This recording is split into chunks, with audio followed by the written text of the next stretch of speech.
السلام عليكم ورحمة الله وبركاته. الحمد لله رب العالمين، والصلاة والسلام على أشرف الأنبياء والمرسلين نبينا محمد وعلى آله وأصحابه ومن تبعهم بإحسان إلى يوم الدين. أما بعد، فقد أرشد الباري سبحانه وتعالى في معظم تنزيله بعد أعوذ بالله من الشيطان الرجيم بسم الله الرحمن الرحيم. لقد كان لكم في رسول الله أسوة حسنة لمن كان يرجو الله واليوم الآخر وذكر الله كثيرا. وقال رسول الله صلى الله عليه وسلم: إنما بعثت لأتمم مكارم الأخلاق أو كما قال عليه الصلاة والسلام. বন্ধুগণ, আল্লাহ রাব্বুল আলামিনের হামদ ও তারিফের পরে হামদ এজন্যই যে মহান রব্বুল আলামিন এই উম্মতে মুহাম্মাদের জন্য তাদের একটি পরিপূর্ণ জীবন বিধান, পরিপূর্ণ একটি দিন দিয়ে তাদেরকে পরিপূর্ণ করেছেন। মহান রব্বুল আলামিন তাদের জন্য নিয়ামত এবং দিন ইসলামকে তাদের একমাত্র ধর্ম হিসাবে তিনি মহান রব্বুল আলামিন পছন্দ করেছেন। আল-ইয়াওমা আকমালতু লাকুম দীনাকুম ওয়া আতমামতু আলাইকুম নি'মাতি ওয়া রাদিতু লাকুমুল ইসলাম দীনা। মহান রব্বুল আলামিনের অশেষ মেহেরবানি আমরা আজকে পরিপূর্ণ একটি ধর্মকে পেয়েছি। আজকে বন্ধুগণ, এমন একটি বিষয়ে আলোচনা করতে যাচ্ছি আমরা, যে বিষয়টি অত্যন্ত গুরুত্বপূর্ণ বিষয়, যেই বিষয়টি আমাদের পূর্বে ঘোষণা করা হয়েছে সিরাতুর রাসূল সাল্লাল্লাহু আলাইহি ওয়াসাল্লাম, মহানবী মুহাম্মদুর রাসূলুল্লাহ সাল্লাল্লাহু আলাইহি ওয়াসাল্লামের চরিত্র সম্পর্কে, তার জীবনী সম্পর্কে সংক্ষিপ্তভাবে আজকে আমরা কিছু আলোচনা করব। আল্লাহ রাব্বুল আলামিন উম্মতে মুহাম্মাদের উপর একটি বিরাট নিয়ামত দান করেছেন, যে নিয়ামতটি হচ্ছে আশরাফুল আম্বিয়া, নবীকুল শিরোমণি নবী মুহাম্মদুর রাসূলুল্লাহ সাল্লাল্লাহু আলাইহি ওয়াসাল্লাম, শ্রেষ্ঠ নবী, শ্রেষ্ঠ রাসূল, শ্রেষ্ঠ মাখলুক। ফেরেশতাদের চাইতে পৃথিবীতে মহান রব্বুল আলামিন এবং আসমানে যত কিছু মাখলুক তৈরি করেছেন, সর্বশ্রেষ্ঠ মাখলুক আমাদের নবী, প্রিয় নবী মুহাম্মদুর রাসূলুল্লাহ সাল্লাল্লাহু আলাইহি ওয়াসাল্লামকে আমাদের নবী হিসাবে আমাদের কাছে প্রেরিত করেছেন এবং তার উম্মত হওয়ার আমাদেরকে তৌফিক দান করেছেন। বলেন আল্লাহ আলহামদুলিল্লাহ। কারণ এমন একজন নবীর উম্মত আমরা, যে নবীর উম্মত হওয়ার জন্য পূর্বের নবীরাও আফসোস করেছেন যে আমি যদি নবী না হয়ে, যেরকম হযরত মুসা কালিমুল্লাহ আলাইহিস সালাতু ওয়াস সালাম বলেছেন, আমি যদি নবী না হয়ে শেষ নবী মুহাম্মদুর রাসূলুল্লাহ সাল্লাল্লাহু আলাইহি ওয়াসাল্লামের উম্মত হতে পারতাম, তাহলে আমার জীবনটা ধন্য হতো। বন্ধুগণ, যে নিয়ামতের কথা মহান রব্বুল আলামিন পবিত্র কালামুল্লাহর মধ্যে ইরশাদ করছেন, লাকাদ মান্নাল্লাহু আলাল মুমিনিনা ইয বা'আসা ফীহিম রাসূলান মিন আনফুসিহিম ইয়াতলু আলাইহিম আয়াতিহি ওয়া ইউযাক্কিহিম ওয়া ইউআল্লিমুহুমুল কিতাবা ওয়াল হিকমা ওয়া ইন কানু মিন ক্বাবলু লাফী যালালিন মুবিন। আল্লাহ রাব্বুল আলামিন ইরশাদ করছেন যে মুমিনদের মধ্য হতে একজন নবীকে প্রেরণ করেছেন, যেটি বিরাট একটি আল্লাহর পক্ষ থেকে নিয়ামত, যার দায়িত্ব ছিল আল্লাহ রাব্বুল আলামিনের আয়াতগুলিকে পাঠ করা তার উম্মতের জন্য উপরে এবং তাদেরকে পবিত্র করা শিরক, বিদআত, অপসংস্কৃতি, জাহিলিয়াতের অন্ধকার, মূর্খতা, যত প্রকার খারাপ সব কিছু থেকে তাদেরকে পবিত্র করার জন্য, আর কোরআন এবং হাদিসের তালিম দেওয়ার জন্য। ওয়া ইউআল্লিমুহুমুল কিতাব ওয়াল হিকমা, তাদেরকে কোরআন এবং হিকমার অর্থ এখানে সুন্নাত বা আল্লাহ রাসূলের হাদিস। আমরা আজকে এমন একটি বিষয় আলোচনা করতে যাচ্ছি, যে বিষয়টি যেরকম একটা বডির জন্য রূহ বা আত্মার প্রয়োজন, এর চাইতে বেশি প্রয়োজন যেটা আমাদের জানা দরকার। পানি ছাড়া যেরকম মাছ বাঁচতে পারে না, একজন মুমিন, একজন মুসলমান কখনোই নবী মুহাম্মদ রাসূলুল্লাহ সাল্লাল্লাহু আলাইহি সাল্লামের চরিত্র সম্পর্কে না জেনে কখনোই সে বাঁচতে পারে না, তার জীবন কখনো সে ধন্য করতে পারে না, ইহলৌকিক পারলৌকিক কল্যাণ কখনোই তার বয়ে আনতে পারে না। বন্ধুগণ, যে নবীর চরিত্র সম্পর্কে জানলে, যেই নবীর জীবনী সম্পর্কে আমাদের বিস্তারিত জানা হলেই আমরা ইহলৌকিক পারলৌকিক কল্যাণ আমরা বয়ে আনতে পারব। তাহলে যেই মহামানব, যেই লৌহ মানবের জীবনীর সঙ্গে আমাদের ইহলৌকিক পারলৌকিক কল্যাণ নিহিত রয়েছে, সেই মহামানবের জীবনী আমাদের কি জানা প্রয়োজন নেই? অবশ্যই। এজন্য বন্ধুগণ, যেই নবীর জীবনীকে আমরা না জানলে, কারণ যে সেই নবীর মাধ্যমে আমরা জানতে পারি কোনটি হালাল কোনটি হারাম, সেই নবীর মাধ্যমে আমরা জানতে পারি কোনটি তৈয়ব কোনটি খাবিস, কোনটি ভালো কোনটি মন্দ, সেই নবীর মাধ্যমে আমরা জানতে পারি কোনটি আল্লাহর রাস্তা কোনটি শয়তানের রাস্তা, আর সেই নবীর মাধ্যমে আমরা জানতে পারি কোনটি আল্লাহ জান্নাতের রাস্তা আর কোনটি জাহান্নামের রাস্তা। সেই নবীর আমাল, সেই নবীর আখলাক, সেই নবীর ইবাদত, এর মাধ্যমে আমাদের আমলকে, আমাদের আখলাক চরিত্রকে, আমাদের সবকিছুকে আমরা ওজন করতে পারি, মাপতে পারি। নবী মুহাম্মদ রাসূলুল্লাহ সাল্লাল্লাহু আলাইহি সাল্লামের চরিত্র দিয়ে আমাদের চরিত্রকে আমরা মহাজনা মাপবো, তুলনা করবো, ঠিক আমরা চলতেছি কিনা। আমাদের সমস্ত কাজ যদি আমাদের সমস্ত কাজগুলিকে নবী মুহাম্মদ রাসূলুল্লাহ সাল্লাল্লাহু আলাইহি সাল্লামের ইবাদতের সঙ্গে আমাদের সঙ্গে আমরা মাপবো। আমাদের সবকিছুকেই, ব্যক্তিগত জীবন, আমাদের পারিবারিক জীবন, সামাজিক জীবন, আমার সবকিছুকে নবী মুহাম্মদ রাসূলুল্লাহ সাল্লাল্লাহু আলাইহি সাল্লামের সবকিছু দিয়ে আমরা যখন মাপতে পারবো, তখনই আমাদের জীবন হবে ধন্য। বন্ধুগণ, আমাদের অবশ্যই প্রয়োজন, বরং প্রতিটি মুসলিম মুমিনের জন্য না, বরং প্রতিটি মানুষের জন্য অতীব প্রয়োজন যে নবী মুহাম্মদ রাসূলুল্লাহ সাল্লাল্লাহু আলাইহি সাল্লামের কিছু চরিত্র সম্পর্কে জেনে নেওয়া, যাতে করে সে ইহলৌকিক পারলৌকিক কল্যাণ তার সে বয়ে নিয়ে আসতে পারে। বন্ধুগণ, যে চরিত্র, যে নবীর জীবনী পড়ে আমাদের ঈমান কি হবে? বেশি হয়ে যাবে, বর্ধিত হবে। আমাদের মহাব্বত নবী মুহাম্মদ রাসূলুল্লাহ সাল্লাল্লাহু আলাইহি সাল্লামের সঙ্গে আমাদের কি হবে? গভীর হবে। আমাদের রাসূলের ইক্তেদা কিভাবে করব সেটাও আমরা এখানে আমাদের কাছে স্পষ্ট হবে। আল্লাহ রাব্বুল আলামিন ইরশাদ করছেন, লাকাদ কানা লাকুম ফি রাসূলিল্লাহি উসওয়াতুন হাসানাহ লিমান কানা ইয়ারজুল্লাহ ওয়াল ইয়াওমাল আখির ওয়া যাকারাল্লাহা কাসীরা। যারা আল্লাহর সাক্ষাৎ পেতে চায়, যারা আল্লাহর সঙ্গে ভালোভাবে সাক্ষাৎ পেতে চায়, যারা তাদের জীবনকে ধন্য করতে চায়, যারা আখিরাতের দিন তাদের জীবনকে ভালোভাবে দেখতে চায়, তারা যেন নবী মুহাম্মদ রাসূলুল্লাহ সাল্লাল্লাহু আলাইহি সাল্লাম তাদের জন্য উত্তম একটি নমুনা আপনার প্রতিটি ক্ষেত্রে। বন্ধুগণ, এমন একজন মহামানব, যিনি একজন খুব ভালো শিক্ষক ছিলেন, যিনি একজন খুব ভালো বাবা ছিলেন, যিনি একজন ভালো ইমাম ছিলেন, যিনি একজন ভালো সমরবীর ছিলেন, যিনি একজন ভালো সমাজ সংস্কারক ছিলেন, যিনি আমাদের কল্যাণের একজন মহাদূত হিসাবে মহান রব্বুল আলামিনের কাছ থেকে আমাদের কাছে তিনি প্রেরিত হয়েছিলেন।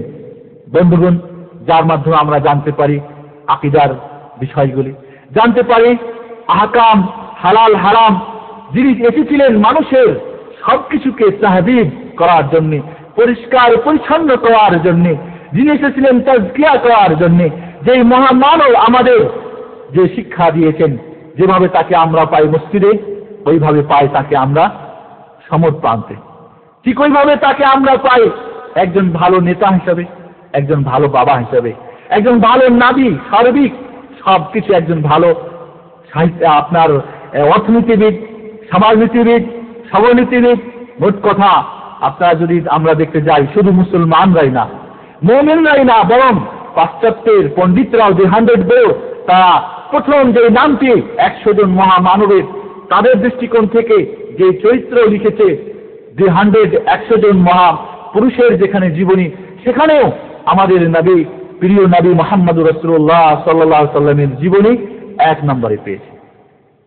যেখানে তারা বলতে চেয়েছে যে সমাজ বৈজ্ঞানিক হিসাবে, রাজনীতি একজন প্রজ্ঞাশীল রাজনীতিবিদ হিসাবে, একজন সমাজ সংস্কারক হিসাবে, একজন জনগণের কল্যাণকারী হিসাবে, মোট কথা প্রত্যেকটি দিক ও ক্ষেত্রে যে মহামানব, না অতীতে তার আগে কেউ জন্ম লাভ করেছিল, না পরবর্তীতে কেউ করবে।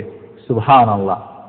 আসুন আজকে আমরা সেই ব্যক্তির সম্পর্কে, সেই মহান মানব সম্পর্কে আজকে কিছু আমরা আলোচনা করব।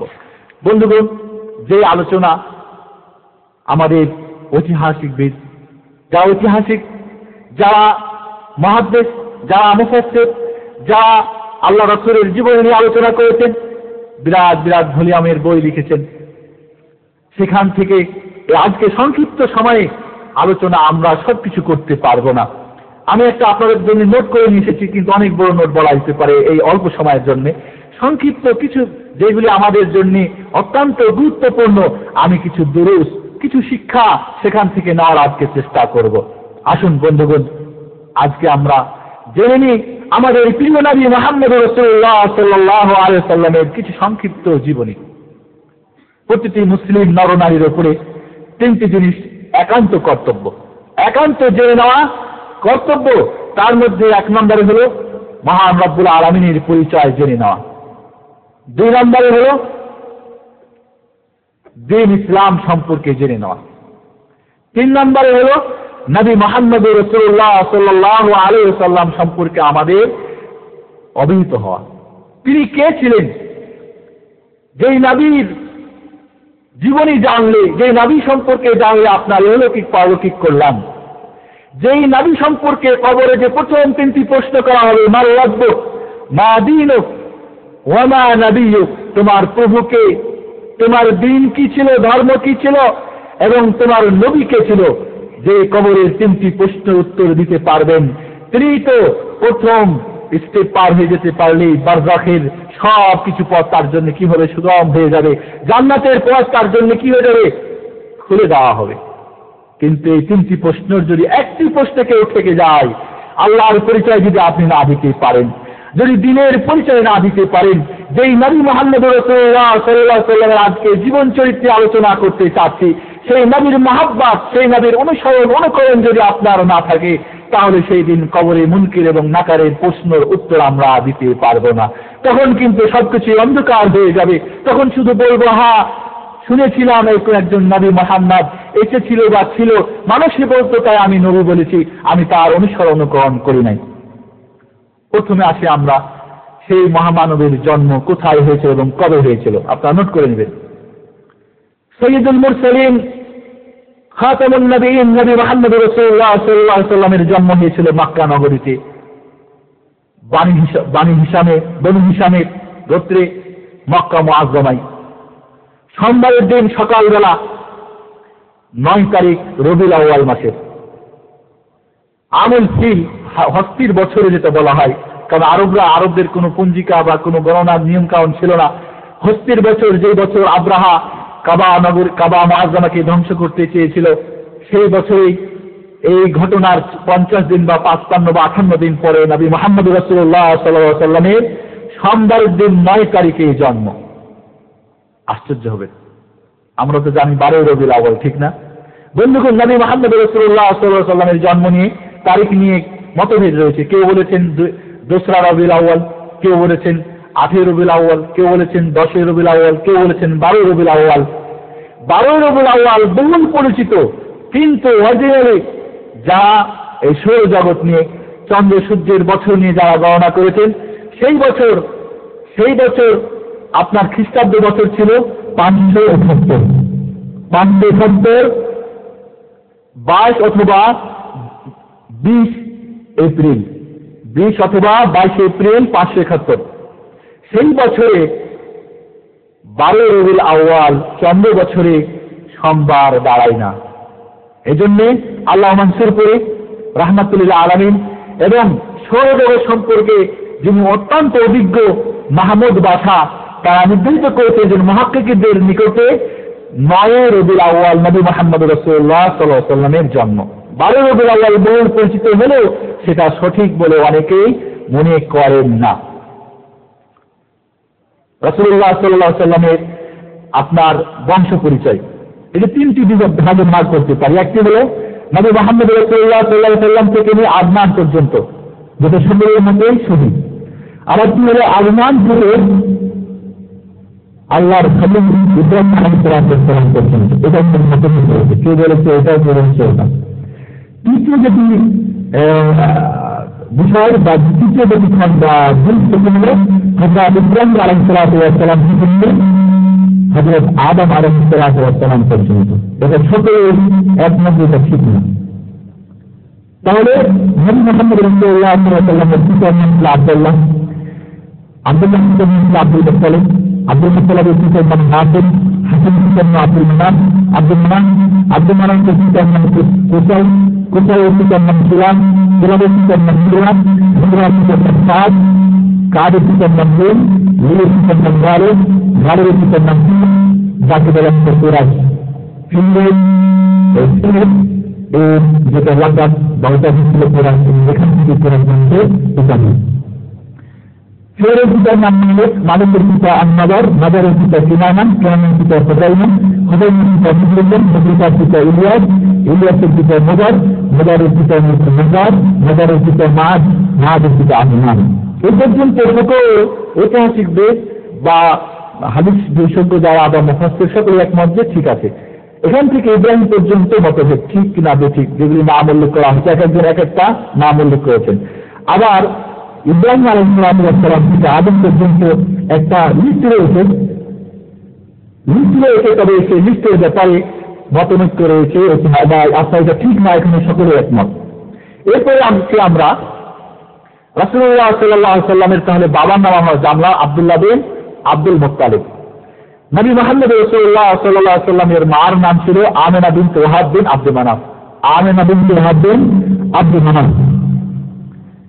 নবী মুহাম্মদ রাসূলুল্লাহ সাল্লাল্লাহু আলাইহি ওয়াসাল্লামকে তিনি এক হাদিসে বলছেন, আনা ইবনে যাবিহাতাইন, আমি যাবিহুল্লাহর পুত্র। অর্থাৎ ইসমাঈল আলাইহিস সালামকে ইব্রাহিম আলাইহিস সালাম জন্ম তিনি হয়েছিলেন, আর তার পিতা আব্দুল্লাহ তিনি কিন্তু তাকে কিন্তু তার পিতা আব্দুল মুত্তালিব আল্লাহর কাছে গ্রহণ করে দেওয়ার জন্য। আব্দুল মুত্তালিব স্বপ্ন দেখেছিলেন, কারণ যারা বা পূর্ববর্তীতে ওই হিন্দু সংগ্রাম জনগণ যে দ্বীপ রয়েছে এটাকে ধ্বংস করে দেওয়া হয়েছিল, এটাকে বাতিল করে দেওয়া হয়েছিল, নিশ্চিন্ত করে দেওয়া হয়েছিল। পরবর্তীতে আব্দুল মুত্তালিব স্বপ্ন দেখলেন এই জায়গা কোথায় এই হিন্দু সংগ্রাম দ্বীপ, এবং সেটাকে খনন করে তাকে স্বপ্ন আবিষ্কৃত করা হলো। যখন তিনি সকালবেলা এই স্বপ্নের কথা বললেন, সবাই বললেন না এমন একটি ভালো কাজ তুমি আপনি একাই করতে পারেন না, সবাই বলে আমরা করবো, বললেন না এটা আমি একাই স্বপ্ন দেখেছি, এটা আমার জন্য তোমার জন্য শুরু করে। তারপরে সকলে তার সঙ্গে একটা ধোয়া হিসাবে নিয়ে গেলেন। তখন তিনি একটা মনে বলেছিলেন যে আজকে যদি আমার 10 দিন পিছিয়ে থাকতো বা আল্লাহ 10 দিন করে যাই, তাহলে আমি একজন আল্লাহর কাছে কুরবান করব। তাই বলে আল্লাহ রাব্বুল আলামিন আব্দুল মুত্তালিবকে 10 জন পুত্র সন্তান দিয়েছিলেন। তো এবার কার নামে তিনি লটারি করে দেখলেন আব্দুল্লাহ নামে। এখন আব্দুল্লাহকে গ্রহণ করতে হবে, সবাই বললেন না এটা গ্রহণ আপনি করে না, বলে আমাদের জনপ্রিয় চাকরি দেন, সেখানে তো আপনাকে একটা বুদ্ধি দেবে। তো যাওয়া হলেন, বুঝে গেলেন যে আপনি কাজ করুন, ওই লটারির একবার আব্দুল্লাহ এবং বন্ধ করবেন, আর আপনিকে আব্দুল্লাহ নামে লটারি মারবেন, ই করবেন, দিবেন। এই মেয়ে দাওয়াত বারবার আব্দুল্লাহ নামে আছে, মধ্যে আসতে আছে, আর দেখতে পেরে দাঁড়াতে থেকে যখন 100 টাকা পূর্ণ হয়ে গেল, তখন আপনার এই লটারি আসলে উচিত নয়। তখন তার 100 টাকা ব্যবহার করলেন আর আব্দুল্লাহকে রেখে দিলেন। এই জন্য রাসূলুল্লাহ সাল্লাল্লাহু আলাইহি ওয়াসাল্লাম বলছেন, আমার ইবনে যাবিহাতাইন, দুই যাবিহুল্লাহর আমি পুত্র। বন্ধুগণ, এবার আমরা আসি যে রাসূলুল্লাহ সাল্লাল্লাহু আলাইহি ওয়াসাল্লামের পিতা মৃত্যুর তারিখ। আব্দুল মুত্তালিব অর্থাৎ রাসূলুল্লাহ সাল্লাল্লাহু আলাইহি ওয়াসাল্লামের বাবা আব্দুল্লাহ জানেন আমরা যেটা হচ্ছে বাড়ি হচ্ছে মদিনা। আব্দুল মুত্তালিব তার ছেলে আব্দুল্লাহকে ভোজন খিচুড়ি নিত, আপনারা খিচুড়ি আনার জন্য কোনো বর্ণনা আছে তিনি নাম দিতে ছিল বাড়ির শব্দ রাখছিলেন। যাই হোক, সেখানে মদিনায় গিয়ে অথবা নাম থেকে ফিরে আসলে মদিনাকে নিতে পারছে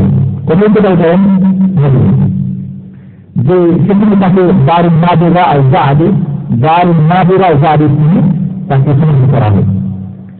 তখন নবী মুহাম্মদ রাসূলুল্লাহ সাল্লাল্লাহু আলাইহি ওয়াসাল্লাম এই পৃথিবীতে তার আগমন ঘটে মানে তখন আব্দুল্লাহর বয়স ছিল 25 বছর মাত্র।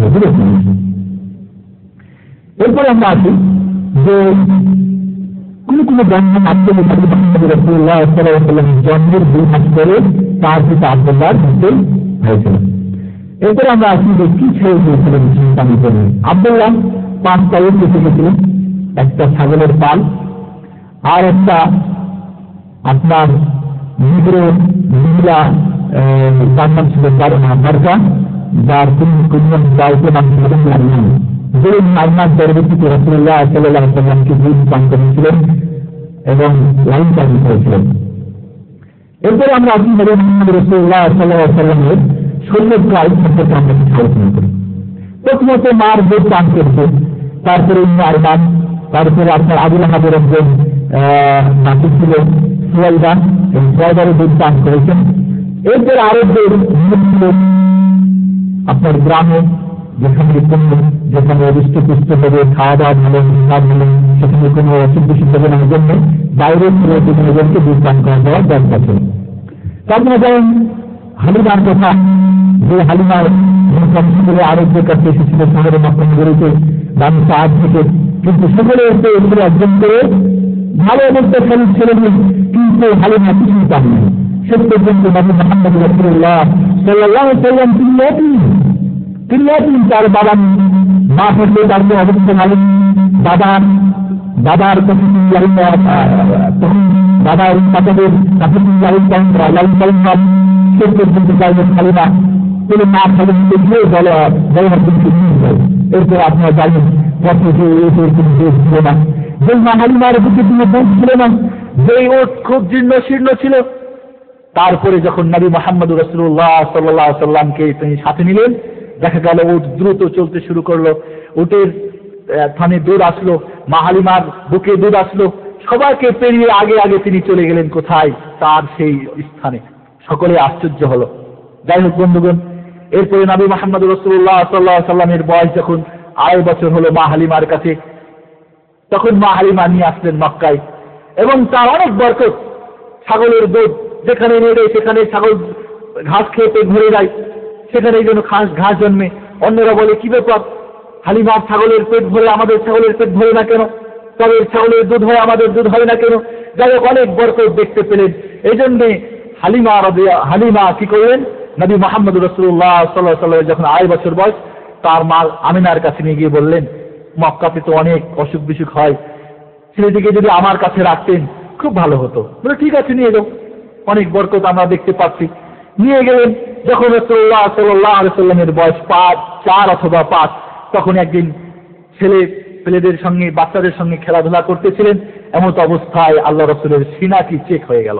হযরত জিবরিল আমিন আলাইহিস সালাতু ওয়াস সালাম স্বর্ণের একটি পেয়ালাতে জমজমের পানি নিয়েছে, নবী মুহাম্মদ রাসূলুল্লাহ সাল্লাল্লাহু আলাইহি ওয়াসাল্লামকে বাচ্চাদের কাছ থেকে ধরে নিয়ে গিয়ে শোয়াই দিয়ে সিনা চেক করে আবার সবকিছু সেট করে দিয়ে ছেড়ে দিলেন। সকলে দৌড় দিয়ে গিয়ে মা হালিমার কাছে গিয়ে খবর দিল। মা হালিমা ভয় পেয়ে গেল, কি জানি কখন কি ঘটনা ঘটে যায়, তাকে তার মার কাছে আমি পৌঁছে দিয়ে আসি।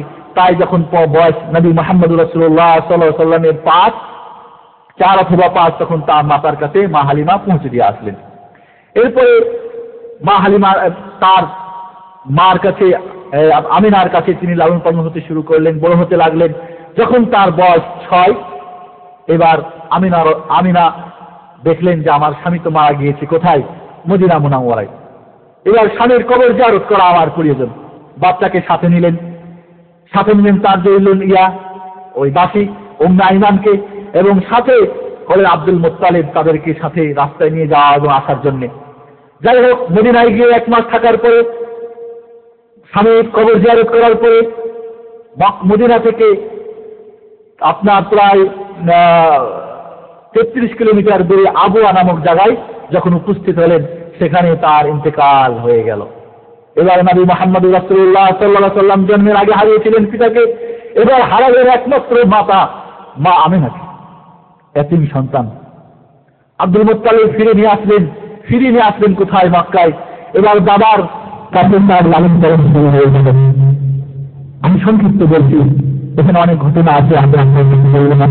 যখন 8 বছর বয়স হলো, 8 বছর 2 মাস 10 দিন যখন বয়স, সেই দিন আব্দুল মুত্তালিবেরও এই পৃথিবী থেকে তার ইন্তেকাল হয়ে গেল। কত? 8 বছর 2 মাস 10 দিন যখন বয়স। তার আগে তিনি তার আগে তিনি তার চাচা নবী মুহাম্মদ রাসূলুল্লাহ সাল্লাল্লাহু আলাইহি ওয়াসাল্লামের আপন চাচা আব্দুল মুত্তালিবের আবু তালেবের কাছে ওসিয়ত করে গিয়েছিলেন, আবু তালেব, এই সন্তানের, এই ইয়াতীম বাচ্চার দেখাশোনার দায়িত্ব তোমার কাছে আমি দিয়ে যাচ্ছি, আমি আর পৃথিবীতে হয়তো বেশি দিন বাঁচব না। এবার তিনি তার চাচা, আপন চাচা আবু তালেবের কাছে তিনি লালন পালন হতে লাগলেন। এখানে তার শৈশবের কাল অনেকদিন এখানে চলতে লাগলো। আপনারা জানেন 12 বছর বয়স যখন নবী মুহাম্মদ রাসূলুল্লাহ সাল্লাল্লাহু আলাইহি ওয়াসাল্লামকে সাথে নিয়ে আবু তালেব শাম সিরিয়া দেশে ব্যবসার জন্য যাইতেছিলেন, সেই রাস্তাতে অনেক কিছু অলৌকিক ঘটনা ঘটে গেল। আসমানের মেঘমালা তার উপরে কি করে ছায়া যায়, গাছ তার ডালপালাকে ঝুঁকি দিয়ে নবী মুহাম্মদ রাসূলুল্লাহ সাল্লাল্লাহু আলাইহি ওয়াসাল্লামের উপরে ছায়া দান করে। রাস্তায় বাসরায় এক রাহেব ছিল, যে রাহেবের নাম ছিল কি জাজদিস। সেই রাহেব এই অলৌকিক ঘটনা দেখে সে আবু তালেব এবং তার সাথীদেরকে মেহমানদারি করলেন, এর আগে কোনোদিন করতো না, এবং বললেন, আবু তালেব, এই সন্তানের, এই মুহাম্মাদের অলৌকিক অনেক কিছু নিদর্শন দেখা যাচ্ছে, তিনি হবেন শেষ নবী।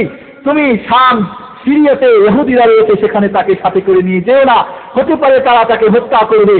আবু তালেব কি করলেন, মক্কার কিছু ছেলেদের সঙ্গে তাকে মক্কায় পাঠিয়ে দিলেন, সাথে করে নিয়ে গেলেন না। বন্ধুগণ, এরপরে হালফুল ফুজ্জার সেই জঘন্য যুদ্ধের ঘটনা আপনারা জানেন। সেই যুদ্ধে নবী মুহাম্মদ রাসূলুল্লাহ সাল্লাল্লাহু আলাইহি ওয়াসাল্লামের বয়স যখন 15 তিনি অংশগ্রহণ করেছিলেন। এরপরে হিলফুল ফুজুলের কথা আপনারা জানেন।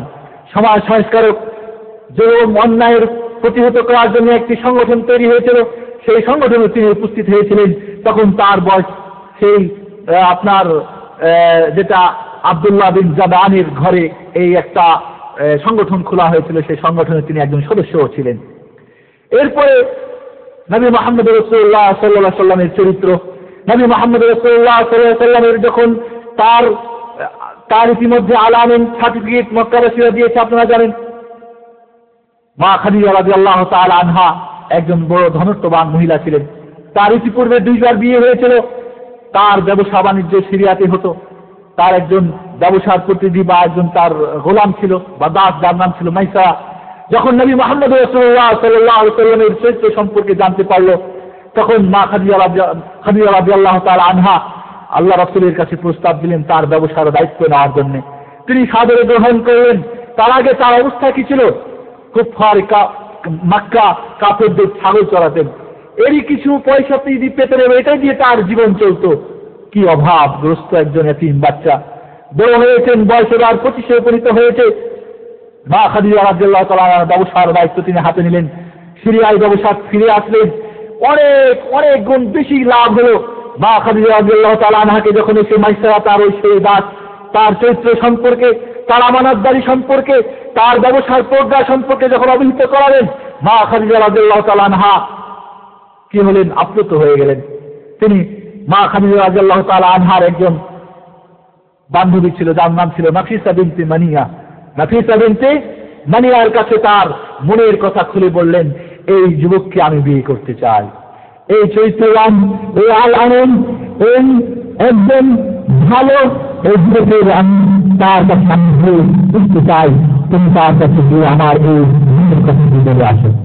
নাফিসা বিনতে মানিয়া যখন রাসূলুল্লাহ সাল্লাল্লাহু আলাইহি ওয়াসাল্লামের কাছে মা খাদিজা রাদিয়াল্লাহু তাআলা আনহার এই প্রস্তাব দিলেন, 3 টাকা দেন বলা করে এইভাবে তার সাংবাদিক হয়ে গেল এবং ঘুরে ঘুরে তারা উপস্থিত ছিল। মা খাদিজা রাদিয়াল্লাহু তাআলা আনহা সম্পর্কে আলোচনা করতে গেলে অনেক দরকার।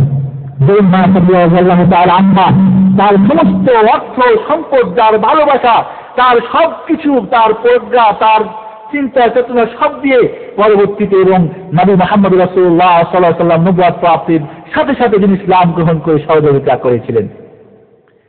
নবী মুহাম্মদ রাসূলুল্লাহ সাল্লাল্লাহু আলাইহি ওয়াসাল্লাম আপনারা জানেন যখন বয়স তার 35 বছর, তখন তিনি কাবা ঘর নির্মাণের সহযোগিতা করেছিলেন।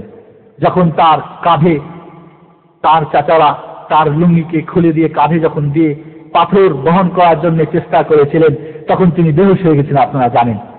তার লজ্জা, তাকে আল্লাহ রাব্বুল আলামিন নির্বাচিত করবেন জাতির কল্যাণের জন্য, পথহারা, পথভ্রষ্ট, মূর্খ, জাহিলিয়াতের অন্ধকারে যারা হাবুডুবু খাচ্ছে, এমন জাতির যাকে কর্ণধর, যাকে মহামানব হিসেবে পাত্রায়িত করবেন, তিনি তার এমন অবস্থা যখন সহ্য করতে পারেন, তিনি সরে গেলেন।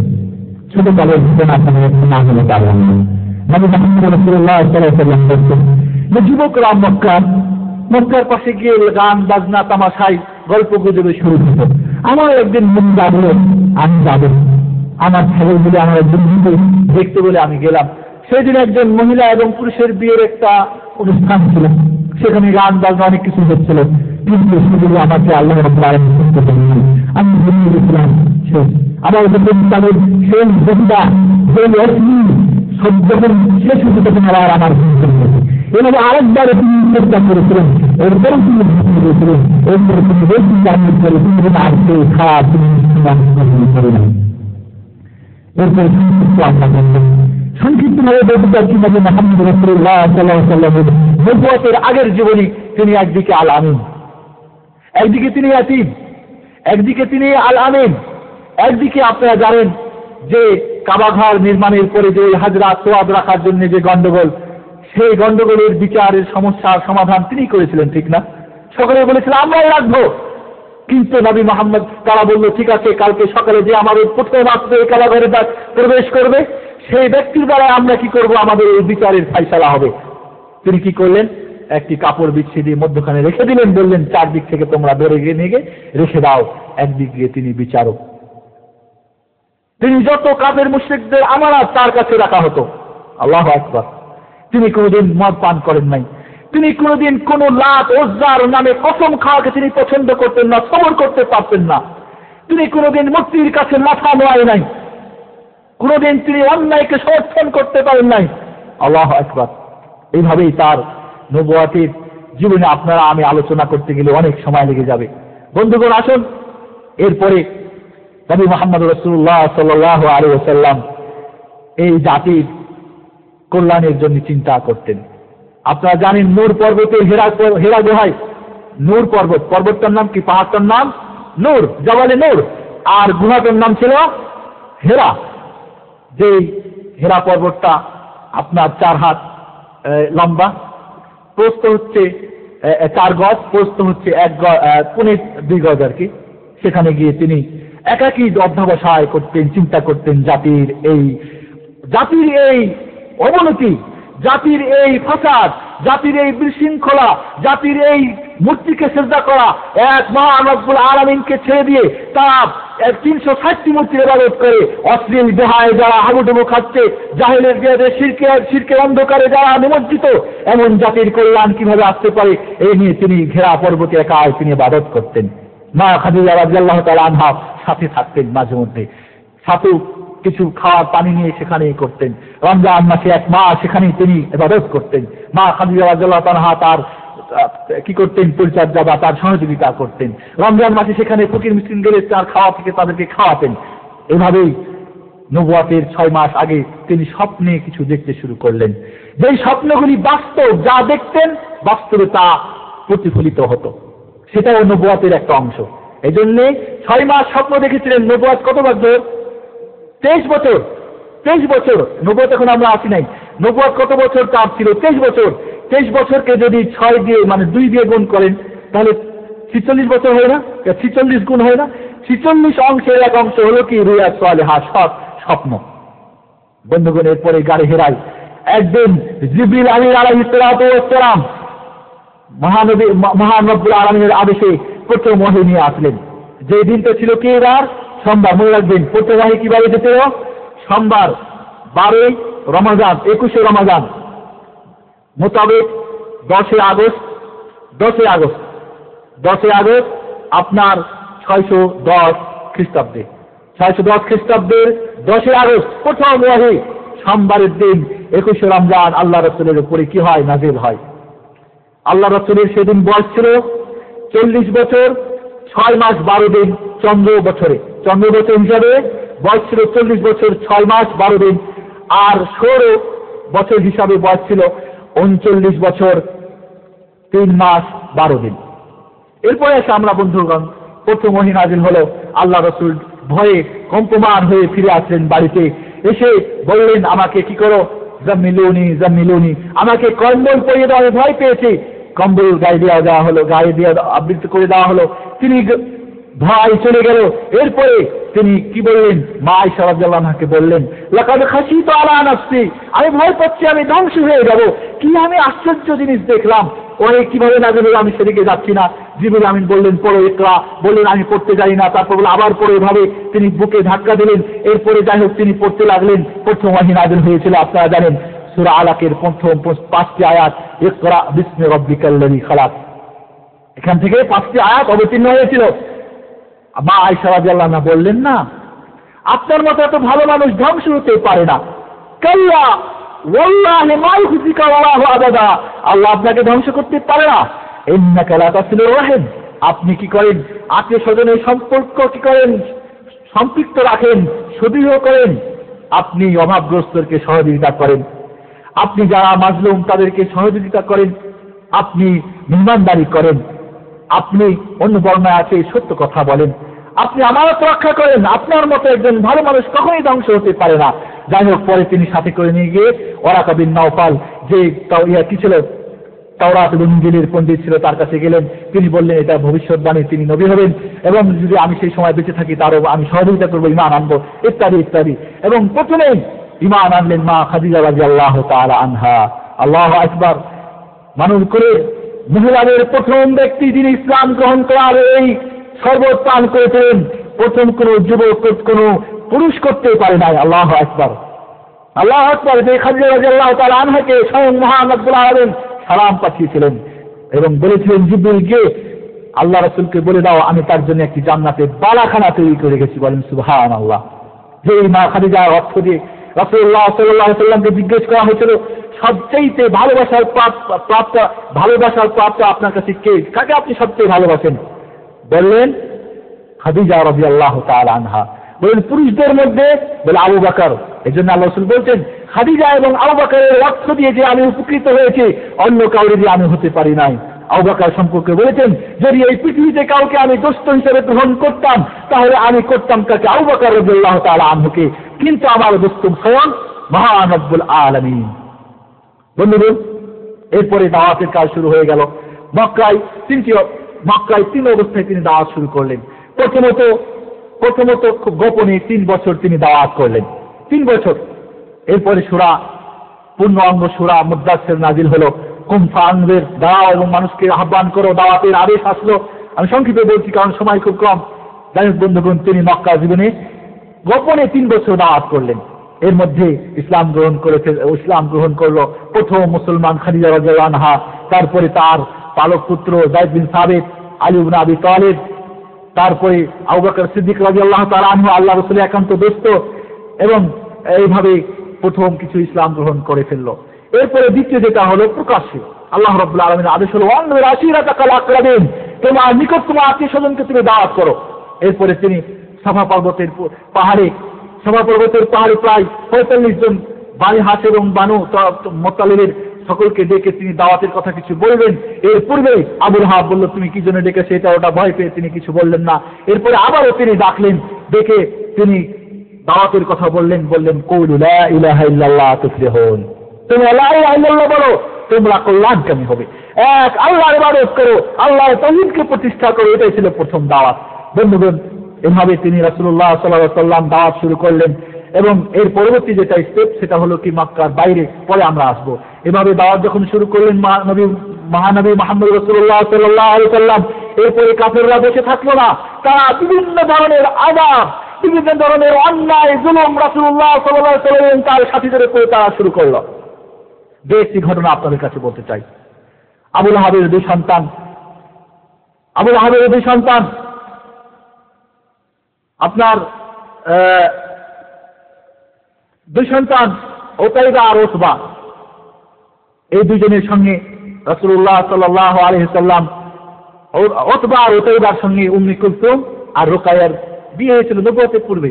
আবু লাহাব যখন ইসলামের দাওয়াত দিতে আল্লাহ রাসূল শুরু করলেন, তার 2 ছেলেকে জবরদস্তি আল্লাহ রাসূলের 2 মেয়েকে তালাক দেওয়ার জন্য কি করলো, বাধ্য করলো। বলেন নাউযুবিল্লাহ। একজন বাবার মেয়েকে যদি তার স্বামী ছেড়ে দেয় কেমন লাগবে বলেন? কষ্ট। আল্লাহ রাসূল সাল্লাল্লাহু আলাইহি ওয়াসাল্লাম কাবাগরের পাশে নামাজ পড়তেন, উটের ধুলো নিয়ে এসে চাপিয়ে দেওয়া হতো, নাউযুবিল্লাহি মিন যালিক।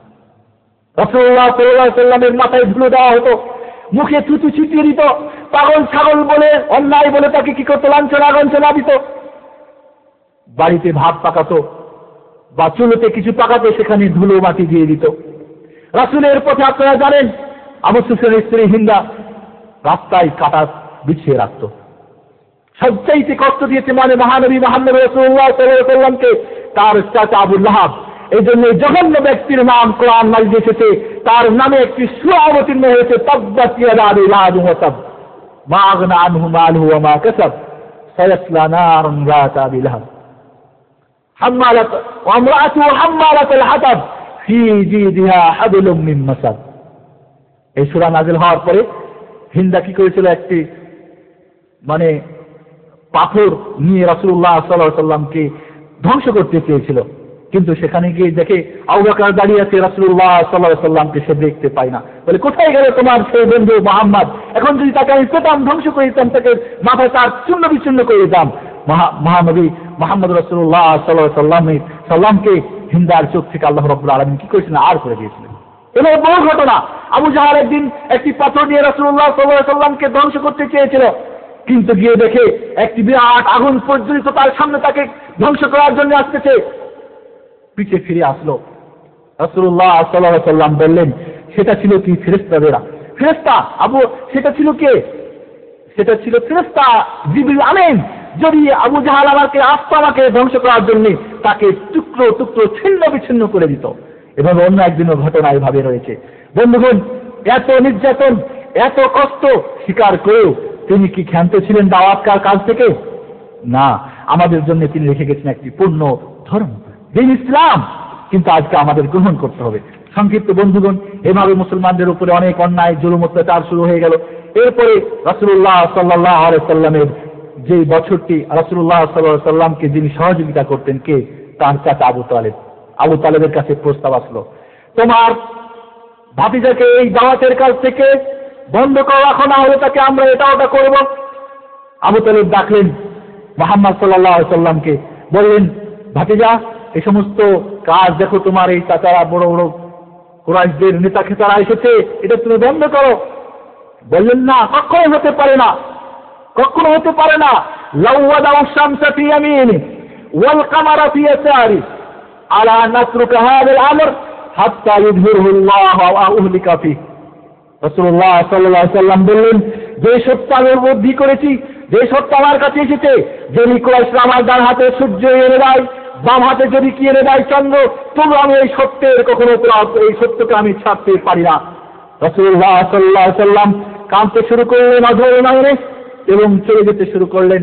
আবু তালেব বললেন, মুহাম্মদ, ফিরে আসো, তোমার যা ভালো লাগে তাই করো, আমি তোমাকে সার্বিকভাবে সহযোগিতা করবো, যাও তুমি তোমার কাজ চালিয়ে যাও। সুবহানাল্লাহ। এরপরে দাওয়াতের কাজ শুরু হলো। আবারও কাফেররা আবু তালেবের কাছে আসলেন, এসে বললেন, এই মক্কার সবচেয়ে সুন্দর যুবক আম্মার ইবনে ওয়ালিদ বিন মুগীরা, একে আপনি গ্রহণ করুন, একে খাওয়ান, একে পিলান, একে কাপড় চোপড় পরান, আপনার সহযোগিতা করবে, আর মুহাম্মদ আপনার ভাতিজাকে দেন, আমরা তাকে হত্যা করবো। বলেন নাউযুবিল্লাহি মিন যালিক। এটা কেউ রাজি হতে পারে? এটা খুব উত্তম প্রস্তাব। আমরা বড় যুবক, সুন্দর, শিক্ষিত, দীক্ষিত, বড় লোকের ছেলে, মাশাআল্লাহ, একে নিয়ে আপনারা উপকৃত হবেন। আব্দুল মুত্তালিব বললেন, না, এটা হতে পারে না, এটা ভালো প্রস্তাব হতে পারে না। আমার কলিজার টুকরাকে, আমার প্রিয় সেই তিন সন্তানকে নিয়ে গিয়ে তোমরা হত্যা করবে, আর পরের সন্তানকে নিয়ে আমি খুশি মাতাবে, এটা কখনোই হতে পারে না। কোন চাচা, কোন বাবা এটাকে বরদাস্ত করতে কখনোই পারে না। বন্ধুগণ, এরপরে তারা নবী মুহাম্মদ রাসূলুল্লাহ সাল্লাল্লাহু আলাইহি ওয়াসাল্লামকে হত্যা করার জন্য বিভিন্ন পন্থা অবলম্বন করলো। ওই যে নারী ভুঁড়ি চাপিয়ে দিয়ে মারতে চাইলো, গলায় কাপড় পেঁচিয়ে তাকে হত্যা করতে চাইলো, কিন্তু যাকে বাঁচাবে তাকে কি কেউ মারতে পারে? বন্ধুগণ, এরপরে শেষ সিদ্ধান্ত যেটা তারা নিল, হযরত উমর রাদিয়াল্লাহু তাআলা আনহু ঘটনা আপনারা জানেন, যে মুহাম্মাদের শিরচ্ছেদ করে যে নিয়ে আসতে পারবে তাকে 100 উট দেওয়া হবে পুরস্কার। আল্লাহু আকবার। এত বড় অন্যায় একটি সিদ্ধান্ত। হযরত উমর রাদিয়াল্লাহু তাআলা আনহু যুবক, রক্ত টকবরা তিনি দাঁড়িয়ে গেলেন উলঙ্গ তরবারি নিয়ে, আমি সেই মুহাম্মাদের নাউযুবিল্লাহি মিন যালিক আমি শিরচ্ছেদ করে নিয়ে আসবো, আপনারা জানেন।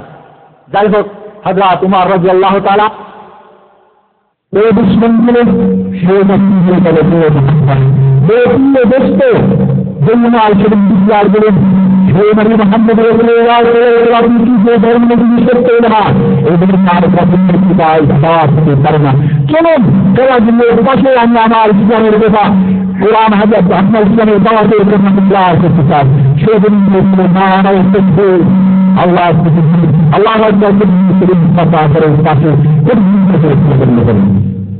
এরপরে দেখলে আমরা করলেন হাজার মোহাম্মদ ইসলাম গ্রহণ করলেন ইসলামের দায়িত্ব লাগলেন কাছে না এদেরকে মোহাম্মদকে হত্যা করার ব্যাপারে তাদের না তখন তারা বলল কি বাম ভাষণের বান্ধবরা তারা ভয় করতে হবে আপনারা জানেন সব আগে দাঁড়িয়ে তাদেরকে 3 বছর সেখানে বয়কট করে রাখে সকল কাপের মুশরিকরা এবং তারই সঙ্গে বানভাসিনের আবির্ভাব আল্লাহ চাকাও কি করে বলতে বছর সেখানে খাওয়া তাদের সঙ্গে বিয়ে খাবে তাদের সঙ্গে ব্যবসাদানিতে লেনদেন সব বন্ধ করে দিল সেখানে বাচ্চারা ক্ষুধার জ্বালায় কাঁদত বন্ধুরা আজকে কষাই শুধু এই কাফের মুশরিকরা মুসলমানদেরকে কষ্ট দেয় না ফিলিস্তিনেই দেয় নাই আপনার কাশ্মীরেই দেয় নাই আপনার হার্জগোভিনা আপনার বসনিয়ায় দেয় নাই চেচুরে দেয় নাই বরং এই ইতিহাস নতুন করে নাই বরং পুরাতন ইতিহাস কাফের মক্কার কাফেররা আবাল বৃদ্ধ বনিতা ছোট বড় মুসলিম অমুসলিম সকলকে 3 বছর বয়কট করে রেখেছিল যারা ক্ষুধার জ্বালায় গাছের পাতা খেয়েছিল বলেন নাউযুবিল্লাহি মিন যালিক যারা ওই যে মশক চামড়ার যে পাত্রে পানি রাখতে এটাকে কেটে সিদ্ধ করে সেটা খেয়ে তারা জীবন ধারণ করেছিল নাউযুবিল্লাহি মিন যালিক যাই হোক এরপরে সেই যে চুক্তি তাদের চুক্তি নষ্ট হয়ে গেল রাসূলুল্লাহ সাল্লাল্লাহু আলাইহি ওয়াসাল্লাম খবর দিলেন যাও আল্লাহ নাম ছাড়া সমস্ত চুক্তি নামার সমস্ত লিখা সব রুয়ে খেয়ে ফেলেছে ওই পোকায় গিয়ে দেখলো ঠিকই খেয়ে ফেলেছে শুধুমাত্র আল্লাহ নামটি বাকি রয়েছে বলেন সুবহানাল্লাহ যাই হোক এরপরে বন্ধুগণ আল্লাহ রাসূলের দুঃখের বছর আবু তালিব এবং মা খাদিজা রাদিয়াল্লাহু তাআলা আনহার মৃত্যু 10ম নবুয়তে 10ম বছরে দুইজনে ইন্তেকাল করেন এরপরে রাসূলুল্লাহ সাল্লাল্লাহু আলাইহি ওয়াসাল্লামের উপরে অত্যাচার অন্যায় দ্বিগুণ 4 গুণ 10 গুণ বেড়ে যায় রাসূলুল্লাহ সাল্লাল্লাহু আলাইহি ওয়াসাল্লামের মক্কা ছেড়ে তায়েফে গেলেন দাওয়াত দিতে যেটা বাইরে তৃতীয় যেটা স্টেজ ছিল দাওয়াতের মক্কার বাইরে দাওয়াত সেই তায়েফের ময়দানের ঘটনা আপনারা জানেন যাকে রক্তে রঞ্জিত করেছিল বারে সাকিবরা যার পাদুকা যার 2টি পায়ের জুতা রক্তে রঞ্জিত হয়ে পায়ের সঙ্গে জমাট বেঁধে গিয়েছিল যে রক্তের জমাট বাঁধা জুতোকে আগুন দিয়ে গরম করে বাইর করতে হয়েছিল বলেন নাউযুবিল্লাহি মিন যালিক বন্ধুগণ এরপরে রাসূলুল্লাহ সাল্লাল্লাহু আলাইহি ওয়াসাল্লাম বহু কষ্টের দিন চলে আল্লাহ রাব্বুল আলামিন চাইলেন তার নবীকে একটু সান্ত্বনা দেওয়ার জন্য তিনি একটা কি করলেন মহা একটা মানে রজনীর দিন একটা কি করলেন তিনি নির্ধারিত করলেন যেটাকে বলে আমরা মেরাজ বলি ঠিক না মক্কা থেকে নিয়ে মদিনা ইসরা এবং মক্কা থেকে নিয়ে ফিলিস্তিন পর্যন্ত বাইতুল মাকদেস পর্যন্ত হলো কি ইসরা রাত্রির ভ্রমণ আর সেখান থেকে মেরাজ ঊর্ধ্বগমন হলো কোথায় সেই 7ম আকাশ সিদরাতুল মুনতাহা পর্যন্ত এবং সেখানে তিনি পেলেন কি 5 ওয়াক্ত নামাজ এই তোফা মেরাজে নিয়ে শোনাই বন্ধুগণ আজকে আমরা মেরাজের দিন পালন করি এটা করে আলোচনা করি কিন্তু যে তোফা ছিল মেরাজের 5 ওয়াক্ত নামাজ আজকে আমরা মুসলমান হয়েও আদা করি না যে নামাজ আদা না করলে মানুষ মুসলমান থাকতে পারে না বন্ধুগণ সময় খুব কম মেরাজের বিষয় নিয়ে মেরাজের দিন তারিখ নিয়ে কেউ একমত হতে পারে নাই কবে এটা ছিল 5টি হয়েছে যাই হোক হিজরতের 16 মাস বা 12 মাস বা 1 বছর 14 মাস 12 মাস আগে হিজরত আপনার এই মেরাজ সংগঠিত হয়েছিল এরপরে বন্ধুগণ আল্লাহ রাসূলের হিজরতের ঘটনা আপনাদের একটু শুধু সংক্ষেপে বলবো তারপরে কাফেররা এখানে ক্ষান্ত হলো না এবার তারা চাইলো নবী মুহাম্মদ রাসূলুল্লাহ সাল্লাল্লাহু আলাইহি ওয়াসাল্লামকে জীবনের পরে এই দুনিয়া থেকে বিদায় করে দেওয়ার জন্য চাইলো ওয়া মাকারু ওয়া মাকারাল্লাহ ওয়াল্লাহু খায়রুল মাকিরিন যতই চেষ্টা করুক আল্লাহ তাকে বাঁচাতে পারবে কখনোই না তারা করলো কি দারুন নাদওয়াতে মিটিং বসলো এবং সেখানে আপনারা জানেন ইবলিস শয়তান একজন নাজদি মানুষের আপনার ভেষ বুঝতে সেখানে শুরুতে হারিয়ে হলো তারা সকলে এবার শুরু করলো কি করা যায় একে একে প্রস্তাব দেওয়া হলো তাকে এখান থেকে বিতাড়িত করে দেওয়া হোক ওই শয়তান নাজদি লোকের শুরুতে বলল না যেখানে যাবে ওখানে গিয়ে আবার দাওয়াত দিবে ওখান থেকে আবার তোমার উপর হামলা করবে বলে তাকে বন্দী করে রাখা হবে না, তাকে বন্দী করে রাখলে হবে না, তার যে লোকজন সেখান থেকে তাকে দাবি করে নিয়ে যাবে। বলে আমার কাছে একটি প্রস্তাব আছে যে সমস্ত গোত্র থেকে একজনকে যুবক নির্বাচন করা হোক, সকলে একই সাথে মোহাম্মদকে নির্মূল করে ফেলবে, ধ্বংস করে দিবে, হত্যা করবে। এরপরে বানু হাসিব বানু মুত্তালিব যদি এর কিসাস চাই, বদলা চাই, তো কাকে মারবে? তখন তারা বাধ্য হবে ওই 100 উট নিতে। এখান থেকেই কিসা খতম হয়ে যাবে। নাউযুবিল্লাহ মিন যালিক। আল্লাহ রাব্বুল আলামিন তার নবীর কাছে খবর দিলেন, হে নবী, এবার তুমি হিজরত করো। কোথায়? মদিনা মুনাওয়ারায় চলে যাও। আপনারা, আমি সংক্ষিপ্ত বলছি। এরপর রাসূলুল্লাহ সাল্লাল্লাহু আলাইহি সাল্লাম হিজরত করলেন। হিজরত ছিল যেদিন আপনার কাফেররা এই সিদ্ধান্ত গ্রহণ করে, সেদিন ছিল কত? আপনার বৃহস্পতিবার 26শে সফর, নবুয়তের 14তম বছর, আপনার 12 সেপ্টেম্বর 622 খ্রিস্টাব্দ। যাই হোক, এই দিন রাসূলুল্লাহ সাল্লাল্লাহু আলাইহি সাল্লাম এবার ঘর থেকে বাইরে হয়ে গেলেন আবু বকরকে সাথে করে। আপনারা জানেন কাফেররা সকলেই ঘর ঘিরে ছিল। আল্লাহ রাসূল কি করলেন? ওয়াজআলনা মিন বাইনি আইদিহিম সাদ্দা ওয়া মিন খালফিহিম সাদ্দা ফাগশাইনাহুম ফাহুম লা ইবসিরুন। এক মুঠি ধুলো নিয়ে ছিটিয়ে দিলেন, সকলেই কানা হয়ে দাঁড়িয়ে থাকলো। আল্লাহ রাসূল বেরিয়ে গেলেন সেখান থেকে। তিনি গেলেন কোথায়? গাড়ি সাউরে 3 দিন সেখানে থাকলেন। শুক্রবার, শনিবার, রবিবার সেইখানে হযরত আব্দুল্লাহ বিন ওমরের পুত্র আব্দুল্লাহ বিন আবু বকর এবং তার মেয়ে আসমা বিনতে আবু বকর এবং তার গোলাম ফহিরা এবং তাদের যে রাস্তা, মানে মদিনার রাস্তা, যিনি রাস্তা পরিদর্শক ছিলেন, আপনার যিনি রাস্তা সম্পর্কে অভিজ্ঞ ছিলেন, তার নাম ছিল আপনার আব্দুল্লাহ বিন ওরাইকাত। এই বিধর্মী ছিল, কিন্তু তারপরেও আল্লাহ রাসূল এবং আবু বকরের খুব বিশ্বস্ত ব্যক্তি ছিল। তার কারণে তাকে মানে রাস্তা দেখানোর জন্য সঙ্গে নেওয়া হয়েছিল। যাই হোক, এখানে 3 দিন থাকার পরে এবার তিনি কি করলেন? বেরিয়ে পড়লেন। গাড়ি সাউর মক্কা থেকে আরো দক্ষিণে। আর মদিনা কোন দিকে বলেন আপনারা? উত্তরে। মক্কা থেকে মদিনা উত্তরে, যেতে হলে উত্তরে। কিন্তু তিনি উত্তরে না গিয়ে গেলেন কোথায়? আরো দক্ষিণে। দেখেন কি তিনি একটা পলিসি অবলম্বন করলেন। কারণ তারা জানে মদিনাই যাবে মোহাম্মদ, সেখানে তার অনেক লোকজন হয়েছে। আমি সংক্ষিপ্ত বলেছি আকাবা, উলা, তানি, সারিসা ঘটনা। কিন্তু ওদিকে তারপরও সেখানে তারা গিয়ে উপস্থিত। এই জন্য হযরত আবু বকর রাদিয়াল্লাহু তাআলা যখন বলছেন, ইয়া রাসূলুল্লাহ, কাফেররা তো এসে গেছে, দেখি ফেলবে, নিচের দিকে দৃষ্টি দিলেই তো ধরে ফেলবে। আল্লাহ রাসূল বললেন, বুখারী শরীফের হাদিস, কোরআনের আয়াত, এই হুয়া ফিল গার ইল্লা কুলু সাহিবি লা তাহজান ইন্নাল্লাহা মা'ানা। চিন্তা করুন, আল্লাহ আমাদের সঙ্গে আছে। মাযান্নুকা ইয়া বিইসলাম ইয়া আবু বকর, আল্লাহু তাআলা সুবহানাহু, আল্লাহ 30 জন আমাদের কাছে আছেন।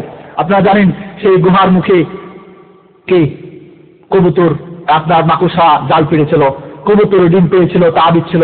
আল্লাহ রাব্বুল আলামিন যে কথাটি বলছেন, যেই আল্লাহর সৈনিককে তুমি কোনোদিন দেখো নাই, সেই সৈনিক দিয়ে তোমাকে সহযোগিতা করেছিল ওই গাড়ি সাউরের মধ্যে। আল্লাহু আকবার। সংক্ষিপ্ত বন্ধুগণ, মদিনায় তিনি প্রবেশ করলেন। তিনি যেদিন প্রবেশ করলেন মদিনায়, সেই দিন আপনার দিন ছিল কি বার? সোমবার। সেখানে গিয়ে তিনি কুবা নগরী, আপনারা জানেন কুবা মসজিদ, সেই কুবা মসজিদে তিনি গিয়ে সেখানে 4 দিন থাকলেন। সোমবার, মঙ্গলবার, বুধবার, বৃহস্পতিবার। শুক্রবারে তিনি মদিনা অভিমুখে যাত্রা করলেন। পথে আপনার বানু সালিম বিন আউফ, ওইখানে জুমার নামাজের সময় হয়ে গেল। সেখানে তিনি 100 জন সাহাবীকে নিয়ে তিনি প্রথম জুমার নামাজ আদা করলেন।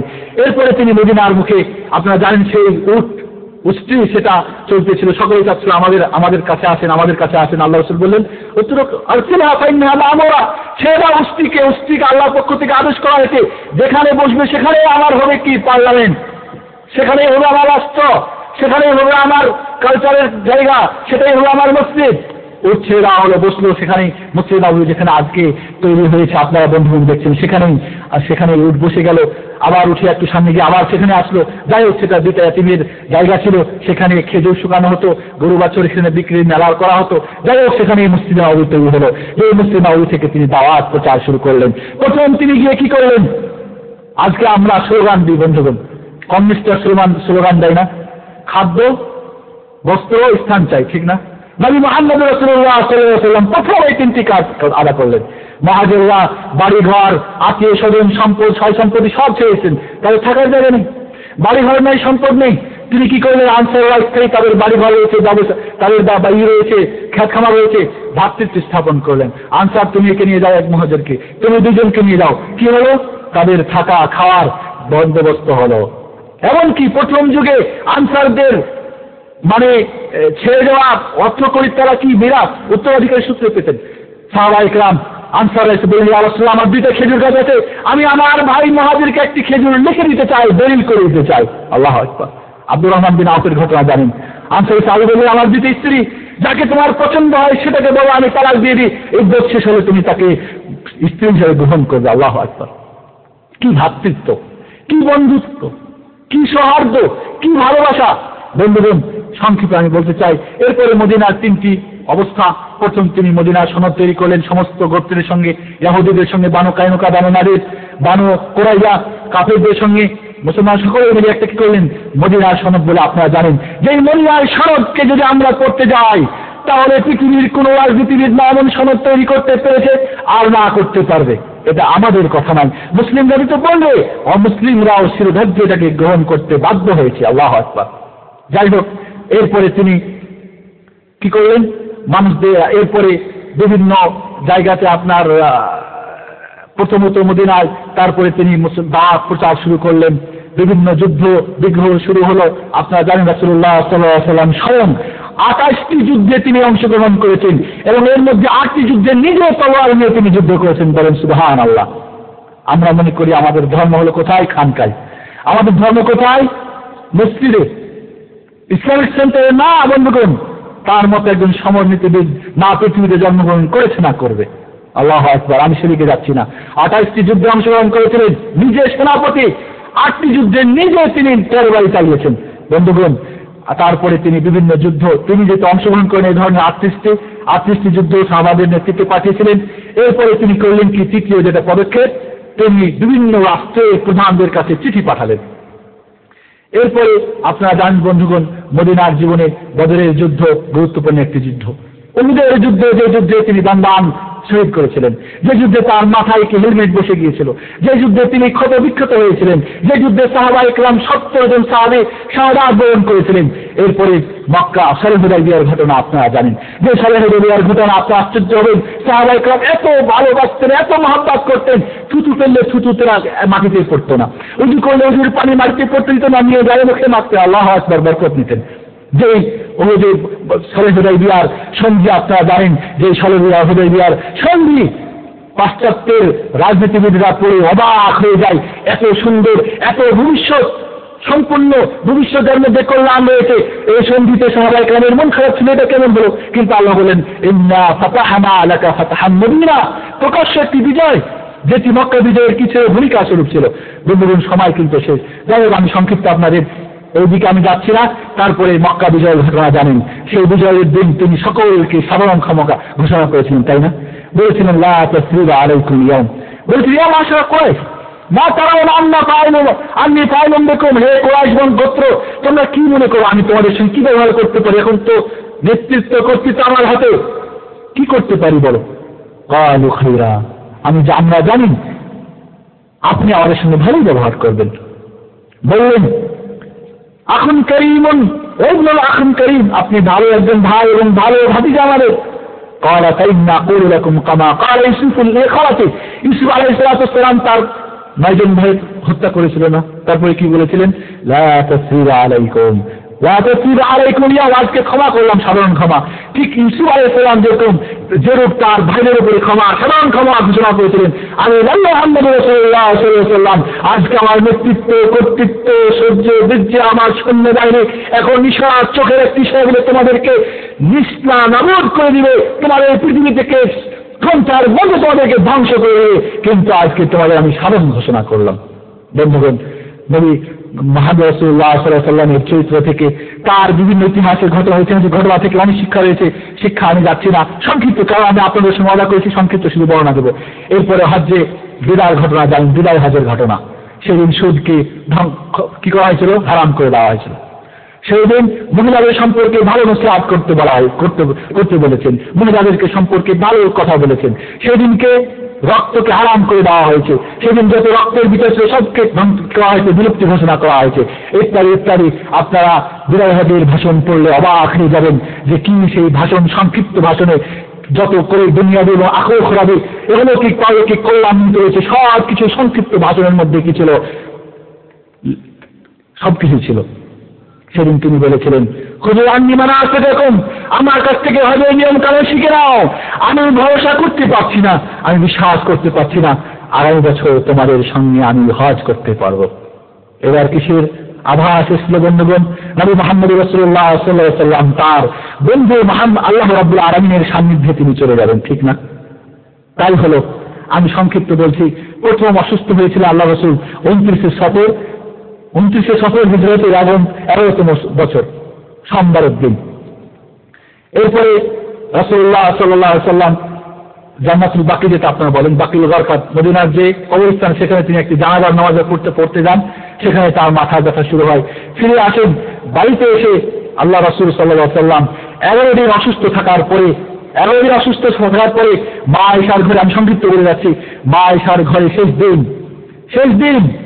যেই দিন নবী মুহাম্মদ রাসূলুল্লাহ সাল্লাল্লাহু আলাইহি ওয়াসাল্লাম একজন তো ভাই কিছু করে নিজের উন্নতির জন্য অথবা ছেলে মেয়েদের জন্য, কিন্তু কি ছেড়ে গেলেন?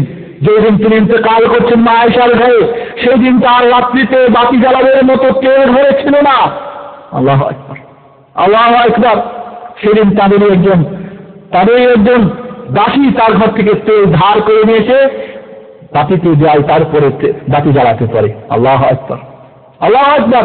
মৃত্যুর পরে কিছুই রেখে যান নাই, ছেলে মেয়েদের জন্য কিচ্ছু রেখে যান নাই।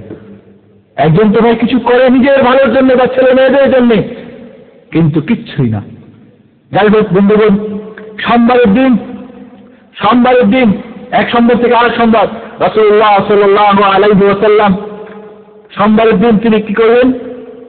সোমবারের দিন আপনার রাসূলুল্লাহ সাল্লাল্লাহু আলাইহি ওয়াসাল্লাম চাষের সময়, অর্থাৎ 10টার দিকে প্রায় এমন সময় রাসূলুল্লাহ সাল্লাল্লাহু আলাইহি ওয়াসাল্লাম দোয়া করছেন, মা'আল্লাযীনা আন'আমতা আলাইহিম মিনান নাবিয়্যিনা ওয়াস-সিদ্দীকিনা ওয়াশ-শুহাদা'i ওয়াস-সালিহিন, আল্লাহুম্মা ইগফিরলি ওয়ারহামনি ওয়ালহিকনি বির-রাফীকিল আ'লা, আল্লাহুম্মা আর-রাফীকাল আ'লা, আল্লাহুম্মা আর-রাফীকাল আ'লা। রাসূলুল্লাহ সাল্লাল্লাহু আলাইহি ওয়াসাল্লাম যখন কথাগুলি বলতেছিলেন, মা আয়েশা রাদিয়াল্লাহু তাআলা আনহা তার মুখের সঙ্গে কান লাগিয়ে শুনতেছিলেন। যখন তিনি বললেন যে রাফীকুল আ'লা, যে উপরে আমার বন্ধু, সেই বন্ধুর সান্নিধ্য আমি পেতে চাই, কারণ আল্লাহ রাসূলকে ইখতিয়ার দেওয়া হয়েছিল, বেঁচে থাকতে চান না আল্লাহর সান্নিধ্য পেতে চান। আল্লাহ রাসূল যখন আর রাফীকুল আ'লা বলে তিনবার বললেন, আয়েশা রাদিয়াল্লাহু আনহা নিশ্চিত হয়ে গেলেন যে না, তিনি আর আমাদের কাছে থাকবেন না। সেই মুহূর্তে তিনি তার বন্ধুর কাছে চলে গেলেন। ইন্না লিল্লাহি ওয়া ইন্না ইলাইহি রাজিউন। বন্ধুগণ, সাহাবায়ে কেরাম ভেঙে পড়লেন। হযরত ওমর রাদিয়াল্লাহু তাআলা উলঙ্গ তরবারি নিয়ে বলতে লাগলেন যে আমার প্রিয় নবী মুহাম্মদ রাসূলুল্লাহ সাল্লাল্লাহু আলাইহি ওয়াসাল্লাম এই ধান ত্যাগ করে তিনি আল্লাহর কাছে চলে গিয়েছেন, ইন্তেকাল করে গিয়েছেন, তার আমি গর্দান দ্বিখণ্ডিত করে দেব। আল্লাহু আকবার। মেনে নিতে পারেন না, এত ভালো মানুষ, এত প্রিয় মানুষ, এত কল্যাণকারী মানুষ, এত দুঃখীর বন্ধু, গরিবের বন্ধু, এতিমের বন্ধু, দিশাহারা মানুষের বন্ধু, পথহারা মানুষের বন্ধু, ভালো কল্যাণের অলৌকিক কল্যাণ যিনি বয়ে নিয়ে আসে, এমন ব্যক্তি দুনিয়া থেকে আমাদেরকে ছেড়ে চলে যেতে পারে, এটা মেনে নেওয়া যেতে পারে না। হযরত আবু বকর রাদিয়াল্লাহু তাআলা আনহু বন্ধুগণ, তিনি দূরে ছিলেন, আসলেন, এসে তিনি তার মেয়ে আয়েশার ঘরে ঢুকে দেখেন আল্লাহ রাসূলকে সমস্ত চাদর দিয়ে আবাদ মস্তক ঢেকে দেওয়া হয়েছে। তিনি কি করলেন? সেই চাদর খুলে আল্লাহ রাসূলের কপাল মোবারকে চুমু খেয়ে বললেন, ইন্নাকা তুবতা হাইয়ান ওয়া মাইয়াতান ইয়া রাসূলুল্লাহ। আপনি যখন জীবিত অবস্থায় পবিত্র ছিলেন, মৃত্যু অবস্থায় আপনি পবিত্র। বাইরে বেরিয়ে গিয়ে দেখেন ওমর মাতাল হয়ে মানুষের কাছে উলঙ্গ তরবারি নিয়ে তিনি ডিক্লেয়ার করছে যে বলছে আমার নবী ইন্তেকাল করেছে, তারা শিরচ্ছেদ করবো। হযরত আবু বকর রাদিয়াল্লাহু তাআলা আনহু বললেন, ওমর কেন পাগল হচ্ছ? তুমি কি কোরআনের আয়াত পড়ো নাই? ইন্নাকা মাইয়িতুন ওয়া ইন্নাহুম মাইয়িতুন। নবী তুমি ইন্তেকাল করবে, তারা ইন্তেকাল করবে। ওমর ওয়া মুহাম্মাদুন ইল্লা রাসূল قد خلت من قبله الرسل أفإن مات أو قتل انقلبتم على أعقابكم। যদি মারা যায়, তিনি যদি যুদ্ধক্ষেত্রে হত্যা শাহাদাত বরণ করে, তাহলে কি মুসলমান তোমরা আবার কুফরিতে ফিরে যাবে? তোমার হাত থেকে হাত কাঁপতে কাঁপতে কি হলো? তরবারি মাটিতে পড়ে গেল। ওমর এবং সাহাবায়ে কেরাম বলছেন, মনে হলো আজকেই যেন এই ওহী নাযিল হলো, আজকেই শতবার আয়াত পড়েছি, কিন্তু আয়াতের মর্ম বুঝি নাই। আজকে বুঝলাম যে নবী আমাদেরকে ছেড়ে চলে গিয়েছেন। ইন্না লিল্লাহি ওয়া ইন্না ইলাইহি রাজিউন। বন্ধুগণ, এরপরে আল্লাহ রাসূলের আপনার বাদান শরীফকে কি করা হলো? সমাধি করা হলো। মঙ্গলবারের দিন রাত্রে রাসূলুল্লাহ সাল্লাল্লাহু আলাইহি ওয়াসাল্লামকে গোসল কাফন দেওয়া হলো। আব্বাস, আলী, ফাজল, কুসুম বিন আব্বাস, শাকরান এবং ওসামা বিন যায়েদ আর আউস বিন খাওলা এই কয়েকজন আল্লাহ রাসূলের দাফন কাফনের কাজে নিয়োজিত ছিলেন এবং এইভাবে আল্লাহ রাসূলের দাফন কাফন হয়ে গেল। রাসূলুল্লাহ সাল্লাল্লাহু আলাইহি ওয়াসাল্লামের জানাজার নামাজ হলো না। এর আগে আবু বকরের খেলাফত নিয়ে আলোচনা হলো এবং নির্দিষ্ট হলো, তারপর রাসূলের দাফন কাফন হলো। এরপরে মানুষ 10 জন করে আল্লাহ রাসূলের কাছে, পুরুষরা, তারপরে আপনার বড়রা, যুবকরা, এরপরে মহিলারা, তারপরে বালকরা, এভাবে 10 জন করে সকলেই কি করলো? রাসূলকে বিদায় দিল জানাজার নামাজ পড়ে। দুঃখ ভরা ভাক্রান্ত অন্তর নিয়ে সাহাবায়ে কেরাম সকলেই, আপনারা জানেন বেলালের ঘটনা। বেলাল শেষ পর্যন্ত মদিনায় থাকতে পারেনি। আমি যে মসজিদে আজান দিব, সেই মসজিদে আমার নবী ইমামতি করবেন না, কেমন করে আমি থাকতে পারি? আল্লাহু আকবার। এভাবে অনেক সাহাবী ভেঙে পড়লেন। বন্ধুগণ, এরপরে আপনাদের সংক্ষিপ্ত যেটা বলবো, সময় তো শেষ, আমি বলার কোনো সুযোগ পাচ্ছি না। রাসূলুল্লাহ সাল্লাল্লাহু আলাইহি ওয়াসাল্লামের চারিত্রিক কিছু আমি বর্ণনা দিতে চাই। আল্লাহ রাব্বুল আলামিন বলছেন, ওয়া ইন্নাকা লাআলা খুলুকিন আযীম, সর্বোৎকৃষ্ট চরিত্রের অধিকারী তুমি হে নবী। আল্লাহু আকবার। আল্লাহ রাসূল বলেন, না ওয়াইস্তালি উতামিউ মাকারিমাল আখলাক, উত্তম চরিত্রের সবকিছুকে পূর্ণ করার জন্য, এই পৃথিবীর বুকে বাস্তবায়ন করার জন্য আমাকে প্রেরিত হয়েছি। আল্লাহু আকবার। রাসূলুল্লাহ সাল্লাল্লাহু আলাইহি ওয়াসাল্লাম একদিক দিয়ে যেমন ছিলেন দেখতে সুন্দর, সাহাবী বলছেন, বারা বিন আযিব সাহাবী বলছেন, একবার আমি চন্দ্রে লাইলাতুল বদর পূর্ণিমার চন্দ্রের দিকে দেখি, একবার আমি নবী মুহাম্মদ রাসূলুল্লাহ সাল্লাল্লাহু আলাইহি ওয়াসাল্লামের চেহারা মোবারকের দিকে দেখি, তিনি লাল কাপড় পরিধান করেছিল। আমার কাছে রাসূলের চেহারা সুন্দর, রাসূলের চেহারা মোবারক, চন্দ্রের আলো, চন্দ্রের সূর্য আমার নবীর সৌন্দর্যের কাছে হার মেনে যাচ্ছে। আল্লাহু আকবার। এইটা হলো শারীরিক সৌন্দর্য। আর চারিত্রিক গুণে গুণান্বিত ছিলেন নবী মুহাম্মদ রাসূলুল্লাহ সাল্লাল্লাহু আলাইহি ওয়াসাল্লাম। যদি কেউ চাইত, কখনোই বলতেন না যে না, যাই থাকতো তাই তিনি দিতেন। রাসূলুল্লাহ সাল্লাল্লাহু আলাইহি ওয়াসাল্লাম সার্বিকভাবে, আপনারা জানেন, আমি বর্ণনা দিতে গেলে, এই শুধু বর্ণনা দিতে গেলে শেষ হয়ে যাবে, রাত্রি আজকে শেষ হয়ে যাবে, কিন্তু আমাদের বর্ণনা শেষ হবে না। বন্ধুগণ, তিনি একদিক দিয়ে যেরকম ভদ্র, একদিক দিয়ে যেরকম তিনি নম্র, কোন সময় তিনি সামনে হাঁটতেন না, সব সময় পিছনে। আল্লাহু আকবার। মক্কায় যখন তিনি বিজয়ের দিন প্রবেশ করলেন, এত নিচু করে মাথা উঠে থেকে যাচ্ছিল, লেগে যাচ্ছিল। আল্লাহু আকবার। ইমাম রাসূলুল্লাহ সাল্লাল্লাহু আলাইহি ওয়াসাল্লাম মা আয়েশা রাদিয়াল্লাহু আনহা বলছেন, তিনি জুতা সিলাতেন, সাধারণ মানুষ, তিনি বাড়ির কাজ করতেন, কাপড় সেলাই করতেন, তিনি তার জুতা পরিষ্কার করতেন, তিনি যেরকম সাধারণ একজন পাবলিক বাড়ির কাজ করে তিনিও তাই করতেন। আল্লাহু আকবার, আল্লাহু আকবার। তিনি দুধ দহন করতেন ছাগলের। এইভাবে স্বাভাবিক জীবনযাত্রা। বন্ধুগণ, আমি শুধু সংক্ষিপ্ত বলবো যে রাসূলুল্লাহ সাল্লাল্লাহু আলাইহি ওয়াসাল্লাম রুটি এবং গোশত একসঙ্গে খেতে ভালোবাসতেন। মা আয়েশা রাদিয়াল্লাহু তাআলা আনহা বলছেন, রুটি জুটলে গোশত আহত না, গোশত পেলে রুটি পেতেন না। আল্লাহু আকবার। কার জন্য এত কষ্ট বন্ধুগণ? কার জন্য? আল্লাহ রাব্বুল আলামিন বলেছিলেন, হে আমার নবী, তুমি বলো আমি ওহদ পাহাড় 7.5 কিলোমিটার আমি স্বর্ণ তৈরি করে দিই। বলেছিলেন, না, আমি কিয়ামতের দিন গরিব দুঃখী ইয়াতীমদের সামনে উঠতে চাই, আমি বড়দের সাথে উঠতে চাই না। আল্লাহু আকবার।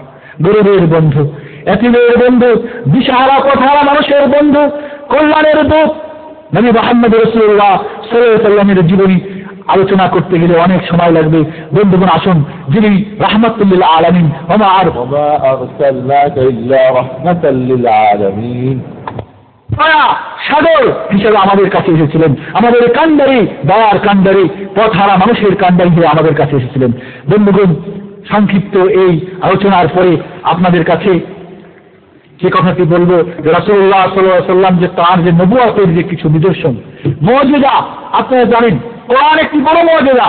কারণ কোরআন চ্যালেঞ্জ করেছে, হে তোমরা তো সাহিত্যে মাশাআল্লাহ পাণ্ডিত্য, বড় শিক্ষায় দীক্ষায়, নবী তো কিছুই জানে না, লেখা লিখতে পড়তে জানে না।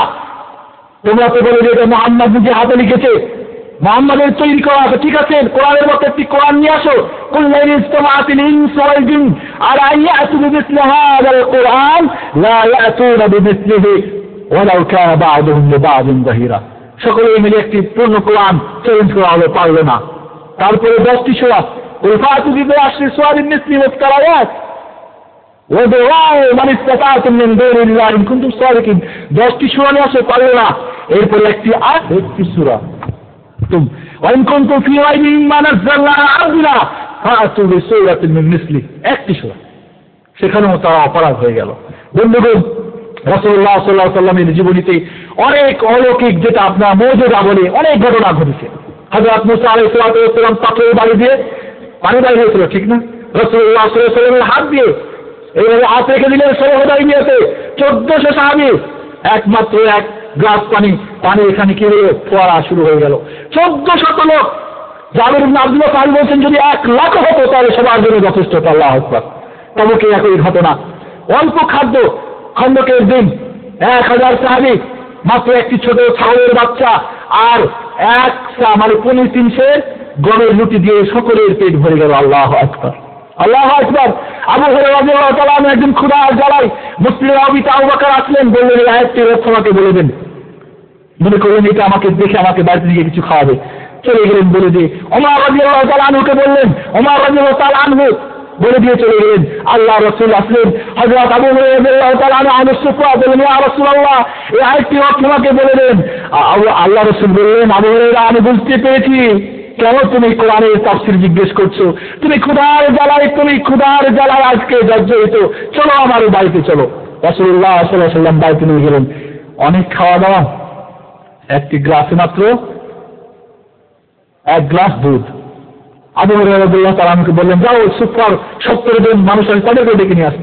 হযরত আবু হুরায়রা বলছেন মনে মনে, 1 গ্লাস মাত্র দুধ কি হলো, আমারই তো পেট ভরবে না। 70 জন ব্যক্তি আল্লাহ রাসূল ডেকে নিয়ে আসলেন, একে একে সবাই খেতে শুরু করলেন। আবু হুরায়রাকে বললেন, আবু হুরায়রা শেষে আবু হুরায়রাকে আল্লাহ রাসূল বললেন, সর্বশেষ তুমি পান করবে। আরো সন্দেহ নিয়ে গেল, কিরে শেষে তো আমার মিলবে কিনা। আল্লাহু আকবার।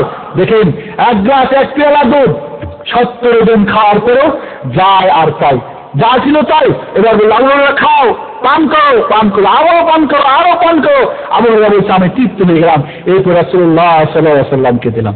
বন্ধুগণ, হযরত নূহ আলাইহিস সালাতু ওয়াস সালাম, হযরত দাউদ আলাইহিস সালাতু ওয়াস সালাম পাহাড় পর্বত তার সঙ্গে তাসবিহ করতো। আল্লাহ রাসূল খেতে বসছেন, খাদ্য তার সামনে তাসবিহ পাঠ করতে, সুবহানাল্লাহ, আলহামদুলিল্লাহ। হযরত ঈসা আলাইহিস সালাতু ওয়াস সালাম চোখ ভালো করতে পারতেন। আল্লাহ রাসূল উহুদের যুদ্ধে কাতাদা বিন নুমান সাহাবীর যুদ্ধক্ষেত্রে চোখ বাইরে হয়ে, এখানে কোন বর্ণনা আছে গালের কাছে, কোন বর্ণনা হাতে চলে এসেছিল। আল্লাহ রাসূল দোয়া করলেন, চোখ সেট হয়ে গেল। আল্লাহু আকবার। রাসূলুল্লাহ সাল্লাল্লাহু আলাইহি ওয়াসাল্লাম খয়বরের যুদ্ধে যখন ওই বিষ দেওয়া গোশত যখন খাচ্ছিলেন, ওই গোশত কথা বলছে, ইয়া রাসূলুল্লাহ, ইয়া হাবিবাল্লাহ, আমাকে বিষ মিশ্রিত করা হয়েছে, আপনি খাবেন না। আল্লাহু আকবার। একজন সাহাবী ইন্তেকালও করেছিলেন। বন্ধুগণ, ইত্যাদি বহু ঘটনা রয়েছে, আল্লাহ রাসূলের মুজিজার ঘটনা। অন্য কোনো দিন ইনশাআল্লাহ সম্ভব হলে আরো একদিন হয়তো কোনো একটা বিষয় নিয়ে মুজিজা নিয়ে আলোচনা করব। বন্ধুগণ, এরপরে আমি শেষ করতে চাই কয়েকটি ঘটনা বলে, কয়েকটি কথা বলে। নবী মুহাম্মদ রাসূলুল্লাহ সাল্লাল্লাহু আলাইহি ওয়াসাল্লামের সিরাতকে কেন্দ্র করে, তার জন্মদিবসকে কেন্দ্র করে, মৃত্যু দিবসকে কেন্দ্র করে নবী মুহাম্মদ রাসূলুল্লাহ সাল্লাল্লাহু আলাইহি ওয়াসাল্লাম সম্পর্কে আমাদের কিছু খারাপ ধারণা রয়েছে। কিছু আমরা করি যেটা ইসলাম আমাদের কাছে দেয়, ইসলাম আমাদের করতে পারে নাই। যেরকম আছেন, আমরা জন্মদিবস পালন করি না, মিলাদুন নবী। বন্ধুগণ, মিলাদ শব্দের অর্থ যে সমস্ত যন্ত্রপাতি দিয়ে মার গর্ভ থেকে বাচ্চা বাইর করা হয় সেটা বলা হয় মিলাদ। আপনারা জানেন, এই মিলাদ ইসলামের কোথাও কোনো স্থান নেই। রাসূলুল্লাহ সাল্লাল্লাহু আলাইহি ওয়াসাল্লামের মৃত্যুর পরে আবু বকর রাদিয়াল্লাহু তাআলা আনহু, ওমর রাদিয়াল্লাহু তাআলা আনহু, ওসমান, আলী, কোন সাহাবী, কোন ইমাম এ ধরনের কোন অনুষ্ঠান করেন নাই।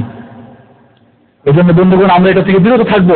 যদি নেকির কাজই হতো তাহলে আবু বকর ছাড়তেন, ওমর ছাড়তেন, ওসমান ছাড়তেন, ইমাম আবু হানিফা ছেড়ে দিতেন, ইমাম শাফি ছেড়ে দিতেন, ইমাম মালিক ছেড়ে দিতেন, যারা নবী মুহাম্মদ রাসূলুল্লাহ সাল্লাল্লাহু আলাইহি ওয়াসাল্লামকে অনুসরণ করতে গিয়ে তাদের জীবনকে তারা বিসর্জন দিয়েছেন, ছেড়ে দিতেন।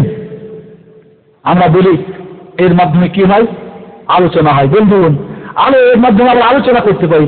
নবী মুহাম্মদ রাসূলুল্লাহ সাল্লাল্লাহু আলাইহি ওয়াসাল্লামের চরিত্র আলোচনা তো একদিন হয় না, সারা বছর প্রতিটি মুহূর্তে যখন আযান দিচ্ছে, আশহাদু আল্লা ইলাহা ইল্লাল্লাহ আশহাদু আন্না মুহাম্মাদুর রাসূলুল্লাহ, যখন শাহাদাত করছেন আশহাদু আল্লা ইলাহা ইল্লাল্লাহ আশহাদু আন্না মুহাম্মাদুর রাসূলুল্লাহ, যখন ইসলাম গ্রহণ করছেন লা ইলাহা ইল্লাল্লাহ মুহাম্মাদুর রাসূলুল্লাহ, ইকামাতে নবীর নাম, আযানে নবীর নাম, খুতবায়ে রাসূলের নাম, সর্বসময় আমরা দুরূদ পাঠ করবো।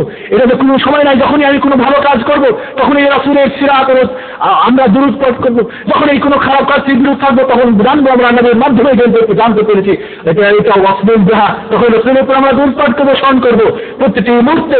লাকাদ কানা লাকুম ফি রাসূলিল্লাহি উসওয়াতুন হাসানা। বন্ধুগণ, আফসোস, শত আফসোস, যে মহামানবকে আমি আরো আপনাদের বলেছিলাম প্রতিটি মুহূর্ত, প্রতিটি সময়, প্রতিটি দিক, প্রতিটি জীবনের বিষয়, প্রতিটি জীবনের জন্য যাকে মডেল করে তৈরি করে পাঠিয়েছিলেন আল্লাহ রাব্বুল আলামিন, সেই মডেল সম্পর্কে আমরা আজকে জানতে চাই না। বন্ধুগণ, আফসোস, শত আফসোস মুসলিম জাতির জন্য।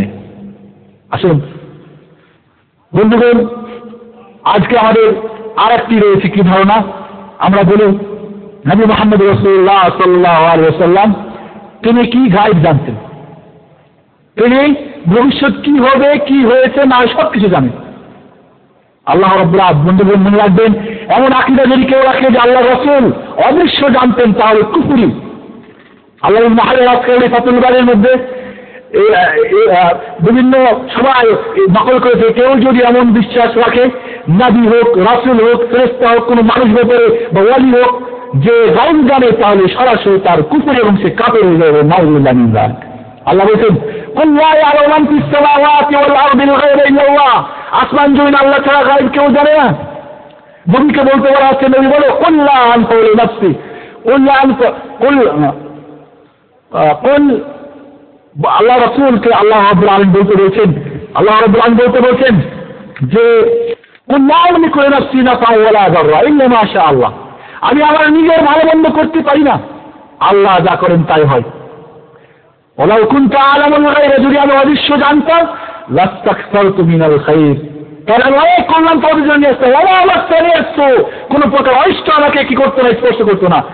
বদরের যুদ্ধে, উহুদের যুদ্ধে বান্দান শহীদ হতো বহু ঘটনা। বন্ধুগণ, এই প্রমাণ যদি হাদিস কোরআন দিতে যায় সারা রাত্রি শেষ হয়ে যাবে। তিনি অবশ্য জানতেন। আল্লাহ রাব্বুল আলামিন তার নবীকে বলতে বলছেন, বলো কুল্লা আকুলুলাকুম ইন্নী খাযাইনুল্লাহ, আল্লাহর খাজানা ভান্ডার আমার নিকটে এটা নাই, তোমরা জেনে রাখো। কুল্লা আ'লামুল গায়বা, আমি অদৃশ্য জানি না। নবী বলে দাও, নিজের নবী বলছে আমি গায়ব জানি না। আর আমরা মনে করি কি নবী কি হয়েছে, কি হবে কেমন পর্যন্ত সবাই জানতেন। নাউযুবিল্লাহ মিন যালিক। শুধু নবী না, মানে ওয়ালি সাহেব কুতুব পীর আউলিয়া সম্পর্কে আমাদের এমন ধারণা, সরাসরি এটা কুফরি। বন্ধুগণ, এই জন্য এমন ধারণা থেকে আমরা বেঁচে থাকবো। আল্লাহ রাসূল বিশেষ করে আরেকটা দিক হলো যে নবীকে আমরা তার সিরাত, তার আলোচনা করতে করতে করতে আল্লাহর মর্যাদায় পৌঁছে দিই, কখনোই না। নবীকে নবীর পর্যায়ে রাখতে হবে, তিনি আল্লাহর বান্দা, এটাই আমাদের জানতে হবে। আল্লাহ রাসূল বলছেন লা তুতুরুনি কামা আতাতিন নাস ঈসা ইবনে মারইয়াম, আমাকে অতিরঞ্জিত করো না বর্ণনা করতে করতে, আমার প্রশংসা করতে করতে। যেভাবে খ্রিস্টানরা ঈসা সম্পর্কে বলছে আল্লাহর ছেলে, কে বলছে আল্লাহ ঈসাই আল্লাহ, বলেন আনা আব্দুল্লাহ, আমি আল্লাহর বান্দা। বুখারী শরীফের হাদিস বন্ধুগণ, ওল আব্দুল্লাহ ওয়া রাসূলুল্লাহ, আমাকে বলো আল্লাহর বান্দা আল্লাহ রাসূল, এটুকু শুধু আমাকে বলো, অতিরঞ্জিত করো না। আল্লাহ রাসূল বলছেন ইয়াকুম আল গুলু, তোমরা অতিরঞ্জিত থেকে বেঁচে থাকো, কারণ কারণ অতিরঞ্জিত সালেহিনদের সম্পর্কে, নেককার ব্যক্তিদের সম্পর্কে, নবী রাসূলদের সম্পর্কে বেশি অতিরঞ্জিত করতে গিয়ে তা ধ্বংস হয়েছে। আল্লাহ রাসূল মৃত্যুর প্রাক্কালে যে ওসিয়ত করেছিলেন, লা তাত্তাখিযুল কুবুর আনবিয়াহিম লা'নাল্লাহু আল-ইয়াহুদ ওয়ান নাসারা ইত্তাখাযু কুবুর আনবিয়াহিম মাসাজিদা, ইহুদ এবং খ্রিস্টানদের উপর আল্লাহর লানত, আল্লাহর ভৎসনা, তারা নবী রাসূলদের কবরকে কি করেছিল, মসজিদ বানিয়েছিল। ঠিক না বন্ধুগণ? আজকে যদি ছেড়ে দেওয়া যায় আমাদের রাসূল কারীম সাল্লাল্লাহু আলাইহি ওয়াসাল্লামের মসজিদ কবর রাউযা শরীফ, আর আমাদের জন্য ইনশাআল্লাহ এক সপ্তাহ লাগবে না সেটাকে মসজিদ বানাতে, কবর সিজদার জায়গা, ঠিক কিনা? পুলিশ এবং সেখানে থাকার পরে আমরা দেখেছি বাংলাদেশে অনেকবার ওখানে গিয়ে না চলা মানে এটা করে, বাস্তব আমরা সেখানে দাঁড়িয়ে থেকে দেখেছি। আল্লাহু আকবার। বন্ধুগণ, আসুন, রাসূলুল্লাহ সাল্লাল্লাহু আলাইহি ওয়াসাল্লাম তিনি একজন মহামানব, তিনি একজন মানুষ ছিলেন। কেউ তো আবার বলি আমরা নূর, নাউযুবিল্লাহ মিন যালিক। কুল ইন্নামা আনা বাশারুম মিসলুকুম, নবী তুমি বলে দাও আমি তোমাদের মতো একজন মানুষ। ইউহা ইলাইয়া, পার্থক্য আমার কাছে ওই আছে, তোমাদের কাছে আছে না। এভাবে বুখারী শরীফের হাদিস সুন্নাহ সালামকে আল্লাহ রাসূল বলছেন আমি একজন সাধারণ তোমাদের মতো মানুষ, ইন্নামা বাশারুম মিসলুকুম, তোমাদের মতো একজন মানুষ। বুখারী শরীফের হাদিস, মুসলিম শরীফের হাদিস। আমি রাগ করি, আমি তোমাদের কাছে খুশি হই যদি রাগ করে কারোর উপর বদ দেওয়া কিছু করি, যদি সেটা হকদার না হয় আল্লাহর পক্ষ থেকে সেটা কি হয়ে যায়, রহমত হয়ে যাবে। সুবহানাল্লাহ। বন্ধুগণ, বহু তারপরে যেটা আমাদের আছে রাসূলুল্লাহ সাল্লাল্লাহু আলাইহি ওয়াসাল্লাম, আমরা অনেকেই মনে করি তিনি জীবিত, অনেকেই মনে করি কি জীবিত না। যদি জীবিত হতো তো সাহাবায়ে কেরাম দুঃখ করতেন, তাকে সবাই মিলে মাটির নিচে রাখতেন, নাউযুবিল্লাহ, রাখতেন নাকি? জীবিত নিয়ে গিয়ে রাখতেন? বিবেককে জিজ্ঞেস করেন। ওমর বিশ্বাস করতে পারছে না মরে যেতে পারে। আবু বকর যখন আয়াত পড়লেন কি হলো, যেখানে সাহাবায়ে কেরাম সকলে একমত তিনি জীবিত, কিন্তু মৃত্যুর পর আলমে বারজাখির যে হায়াত, হায়াতুন বারজাখিয়া, বারজাখিয়া, এমনও কেউ কেউ নাউযুবিল্লাহ মিন যালিক এমনও আকীদা আছে যে রীতিমতো তার স্ত্রীদেরকে তার রাসূলের কাছে দেওয়া হয় এবং সেখানে তিনি স্ত্রীদের সঙ্গে সহবাস করেন, নাউযুবিল্লাহ মিন যালিক। বন্ধুগণ আসুন, অনেক সময় নিয়েছে আপনাদের, অনেক আমার কিছু ভাইয়েরা বাইরে থেকে এসেছেন, গাড়ি দিয়ে পৌঁছে দিতে হবে। আজকের মতো আমি এখানে শেষ করতে চাই। শেষ কথা আপনাদের কাছে বলবো, বন্ধুগণ আমাদের কাছে কিছু প্রাইজ রয়েছে, ইনশাআল্লাহ প্রাইজগুলি আপনারা প্রশ্ন উত্তর দিয়ে নেবেন, আমি প্রশ্ন বলবো, যারা উত্তর পারবে নাম লিখে নেব, অনুষ্ঠান শেষ হলে পুরস্কার নিয়ে যাবেন। তার আগে আমার একটি আপনাদের কাছে আপিল, যে মহামানবের আজকে চরিত্র সম্পর্কে আলোচনা করলাম, যে মহামানবের, যে দিকদিশারি, যে গরিবের বন্ধু, এতিমের বন্ধু, কথা অভ্যস্তদের বন্ধু, সেই নবী মুহাম্মদ রাসূলুল্লাহ, যিনি সর্বজীবনের মডেল, তাকে আমাদের মহব্বত করতে হবে। কে নবীকে মহব্বত করেন কি করেন না? করেন তো? খুব দুর্বল আসতে বলছেন, মানে করেন না ভালো করে। কি রাসূলুল্লাহ সাল্লাল্লাহু আলাইহি ওয়াসাল্লামকে আপনারা মহব্বত করেন না? মহব্বতের পন্থা কি বন্ধুগণ? রাসূলুল্লাহ সাল্লাল্লাহু আলাইহি ওয়াসাল্লাম বলেছেন, মান আহাব্বা সুন্নতি ফাকাদ আহাব্বানি, যে আমার সুন্নতকে, যে আমার তরিকাকে, যে আমার হাদিসকে, যে আমার সুন্নতকে ভালোবাসবে সে আমাকে ভালোবাসলো। আল্লাহু আকবার। আরো শুভ সংবাদ, ওমান আহাব্বানি কানা মাইয়া ফিল জান্নাহ, যে আমাকে ভালোবাসবে আমার সুন্নতের অনুসরণ করে, যে আমাকে তার জীবনের সর্বক্ষেত্রে মডেল বানিয়ে নিবে, যে তার সমস্ত জীবনের উত্তম নমুনা আমার মধ্যে খোঁজ করবে, সেই ব্যক্তি জান্নাতে আমার সঙ্গে থাকবে। কি আপনারা রাসূলের সঙ্গে জান্নাতে থাকতে চান কি চান না? জোরে বলেন। আল্লাহ রাব্বুল আলামিন রাসূলের ভালোবাসা, তার সুন্নতের অনুসরণ করে তার চরিত্র শুধু আজকেই না, সারা জিন্দেগি, সারা বছর প্রতিটি মুহূর্তে আমরা পড়বো এবং পড়াবো, আলোচনা করবো, করে আমরা আমাদের ইহলৌকিক পারলৌকিক কল্যাণ বয়ে আনবো। আল্লাহ রাব্বুল আলামিন আমাদেরকে তার নবীর ভালোবাসা আমাদের জন্য অন্তরে দান করুন, আল্লাহুম্মা আমিন। রাসূল যে সমস্ত রাসূল যা তোমাদের আদেশ করে গ্রহণ করো দ্বিধাহীন চিত্তে, আর যা নিষেধ করে দ্বিধাহীন চিত্তে বর্জন করো। আল্লাহু আকবার, আল্লাহু আকবার। فلا وربك لا يؤمنون حتى يحكموك فيما شجر بينهم ثم لا يجدوا في انفسهم حرجا مما قضيت ويسلموا تسليما। আল্লাহ রাসূল যা ফয়সালা দিয়েছেন, যা করে গেছেন, সবকিছু মাথা পেতে না মেনে নিতে পারলে সে মুসলমান হতে পারে না। জানেন না ওই আবু উমর যে ওই মুসলমানের হত্যা করেছিল, বিচার নিয়ে গেছিল, ঘটনা আপনারা জানেন তো অনেকেই? জানেন না? মা কানা মুমিন ওয়া মুমিনা ইযা ক্বালা আল্লাহু ওয়া রাসূলুহু আমরা ইয়াকুনা লাহুমুল খিয়ারাতু ফি আমরিহিম। আল্লাহ যখন আদেশ নিষেধ করে এর উপর আপনার কোন দ্বিধাহীন চিত্ত আপনাকে মেনে নিতে হবে, না হলে সে মুমিন হতে পারে না। আল্লাহ রাসূলকে ভালোবাসতে যদি না পারেন আপনার জীবন চাইতে, আপনার রক্ত করি, আপনার পৃথিবীর সমস্ত কিছু, লা ইউমিনু আহাদুকুম হাত্তা আকুনা আহাব্বা ইলাইহি মিন ওয়ালিদিহি ওয়া ওয়ালাদিহি ওয়ান নাস আজমাইন। কখনো তোমরা মুমিন হতে পারো না যতক্ষণ পর্যন্ত তোমরা আমি নবীকে তোমাদের অন্তর থেকে, তোমাদের জীবনের সমস্ত কিছু থেকে, তোমাদের রক্ত করি, তোমাদের দুনিয়ার মায়া মমতা ভালোবাসা, ছেলে মেয়ে বাবা সন্তান যত কিছু সবার থেকে যখন পর্যন্ত ভালোবাসতে না পারবে তখন তোমরা মুমিন হতে পারবে না। বন্ধুগণ আসুন আমরা আমাদের নবীকে জীবনের সর্বক্ষেত্রে মডেল হিসেবে গ্রহণ করে নিবেন, আল্লাহুম্মা আমিন। আল্লাহ আমাদের তৌফিক দান করে, নবীর মহব্বত, সঠিক মহব্বত আমাদের অন্তরে যেন আল্লাহ দান করেন, আল্লাহুম্মা আমিন। আকুলু কাউলি হাযা আস্তাগফিরুল্লাহ ওয়া লাকুম ওয়া লিসাইরিল মুসলিমিন ফাস্তাগফিরুহু ইন্নাহু গফুরুর রাহিম। আপনাদের প্রশ্ন থাকলে পাঠিয়ে দেবেন। এই প্রশ্ন করছেন খুব সংক্ষিপ্ত, আমি প্রশ্ন করবো, আপনারা উত্তর দিবেন। প্রথম প্রশ্ন হচ্ছে যে রাসূলুল্লাহ সাল্লাল্লাহু আলাইহি ওয়াসাল্লামের জীবন চরিত্র কেন আমরা আলোচনা করব, কি ফায়দা রয়েছে? কে উত্তর দেবেন বলেন? হ্যাঁ, যে আমরা বলতে পারি যে অলৌকিক পারলৌকিক কল্যাণ নবী মুহাম্মদ রাসূলুল্লাহ সাল্লাল্লাহু আলাইহি ওয়াসাল্লামের জীবনের মধ্যে আমরা পাবো, সেহেতু এটা আমাদের খানা পিনা সবচাইতে আমাদের এগুলো কি করে সবকিছুর চাইতে বেশি বড় গুরুত্ব আমার তার চরিত্র সম্পর্কে জানা এবং পড়া। এরপরে আমরা প্রশ্ন রাখবো খুব সংক্ষেপে, রাসূলুল্লাহ সাল্লাল্লাহু আলাইহি ওয়াসাল্লাম কত তারিখে জন্মগ্রহণ করেন? দিনটা কি বার ছিল? রবিউল কি? রবিউল কি আউয়াল না আখির? আউয়াল। কোন সময়? 10টার দিকে। যাই হোক, কোন জায়গায়? মক্কা নগরীতে। Thank you. কি নাম আপনার? এরপরে প্রশ্ন হলো, নবী মুহাম্মদ রাসূলুল্লাহ সাল্লাল্লাহু আলাইহি ওয়াসাল্লাম নবী মুহাম্মদ রাসূলুল্লাহ সাল্লাল্লাহু আলাইহি ওয়াসাল্লামকে যে দুধ পান করিয়েছিলেন সেই মার নাম কি ছিল? এবং এইভাবে তো হবে না, আমি আপনার হাত উঠাবেন, আমি যাকে বলবো তিনি বলবেন আর কি। রাসূলুল্লাহ সাল্লাল্লাহু আলাইহি ওয়াসাল্লামের মাতা আমিনা যখন ইন্তেকাল করেন তখন রাসূলুল্লাহ সাল্লাল্লাহু আলাইহি ওয়াসাল্লামের বয়স কত ছিল? হাত উঠাবেন আপনারা। 6 বছর। নাম কি? তাড়াতাড়ি করছি কারণ সময় কম। এরপরে আপনাদের রাসূলুল্লাহ সাল্লাল্লাহু আলাইহি ওয়াসাল্লাম কাবা ঘর নির্মাণে যখন অংশগ্রহণ করেন তখন তার বয়স কত ছিল? 35 বছর। এরপরে রাসূলুল্লাহ সাল্লাল্লাহু আলাইহি ওয়াসাল্লাম রাসূলুল্লাহ সাল্লাল্লাহু আলাইহি ওয়াসাল্লামের উপর প্রথম যে ওহী আসে সেই দিনটা কি বার ছিল এবং তার বয়স তখন কত ছিল? সোমবার। বয়স তখন কত ছিল রাসূলুল্লাহ সাল্লাল্লাহু আলাইহি ওয়াসাল্লামের? আমি দুইটা বয়স বলছিলাম, একটা হলো চন্দ্রমাস হিসাবে আর একটা হলো 16 বছর হিসাবে।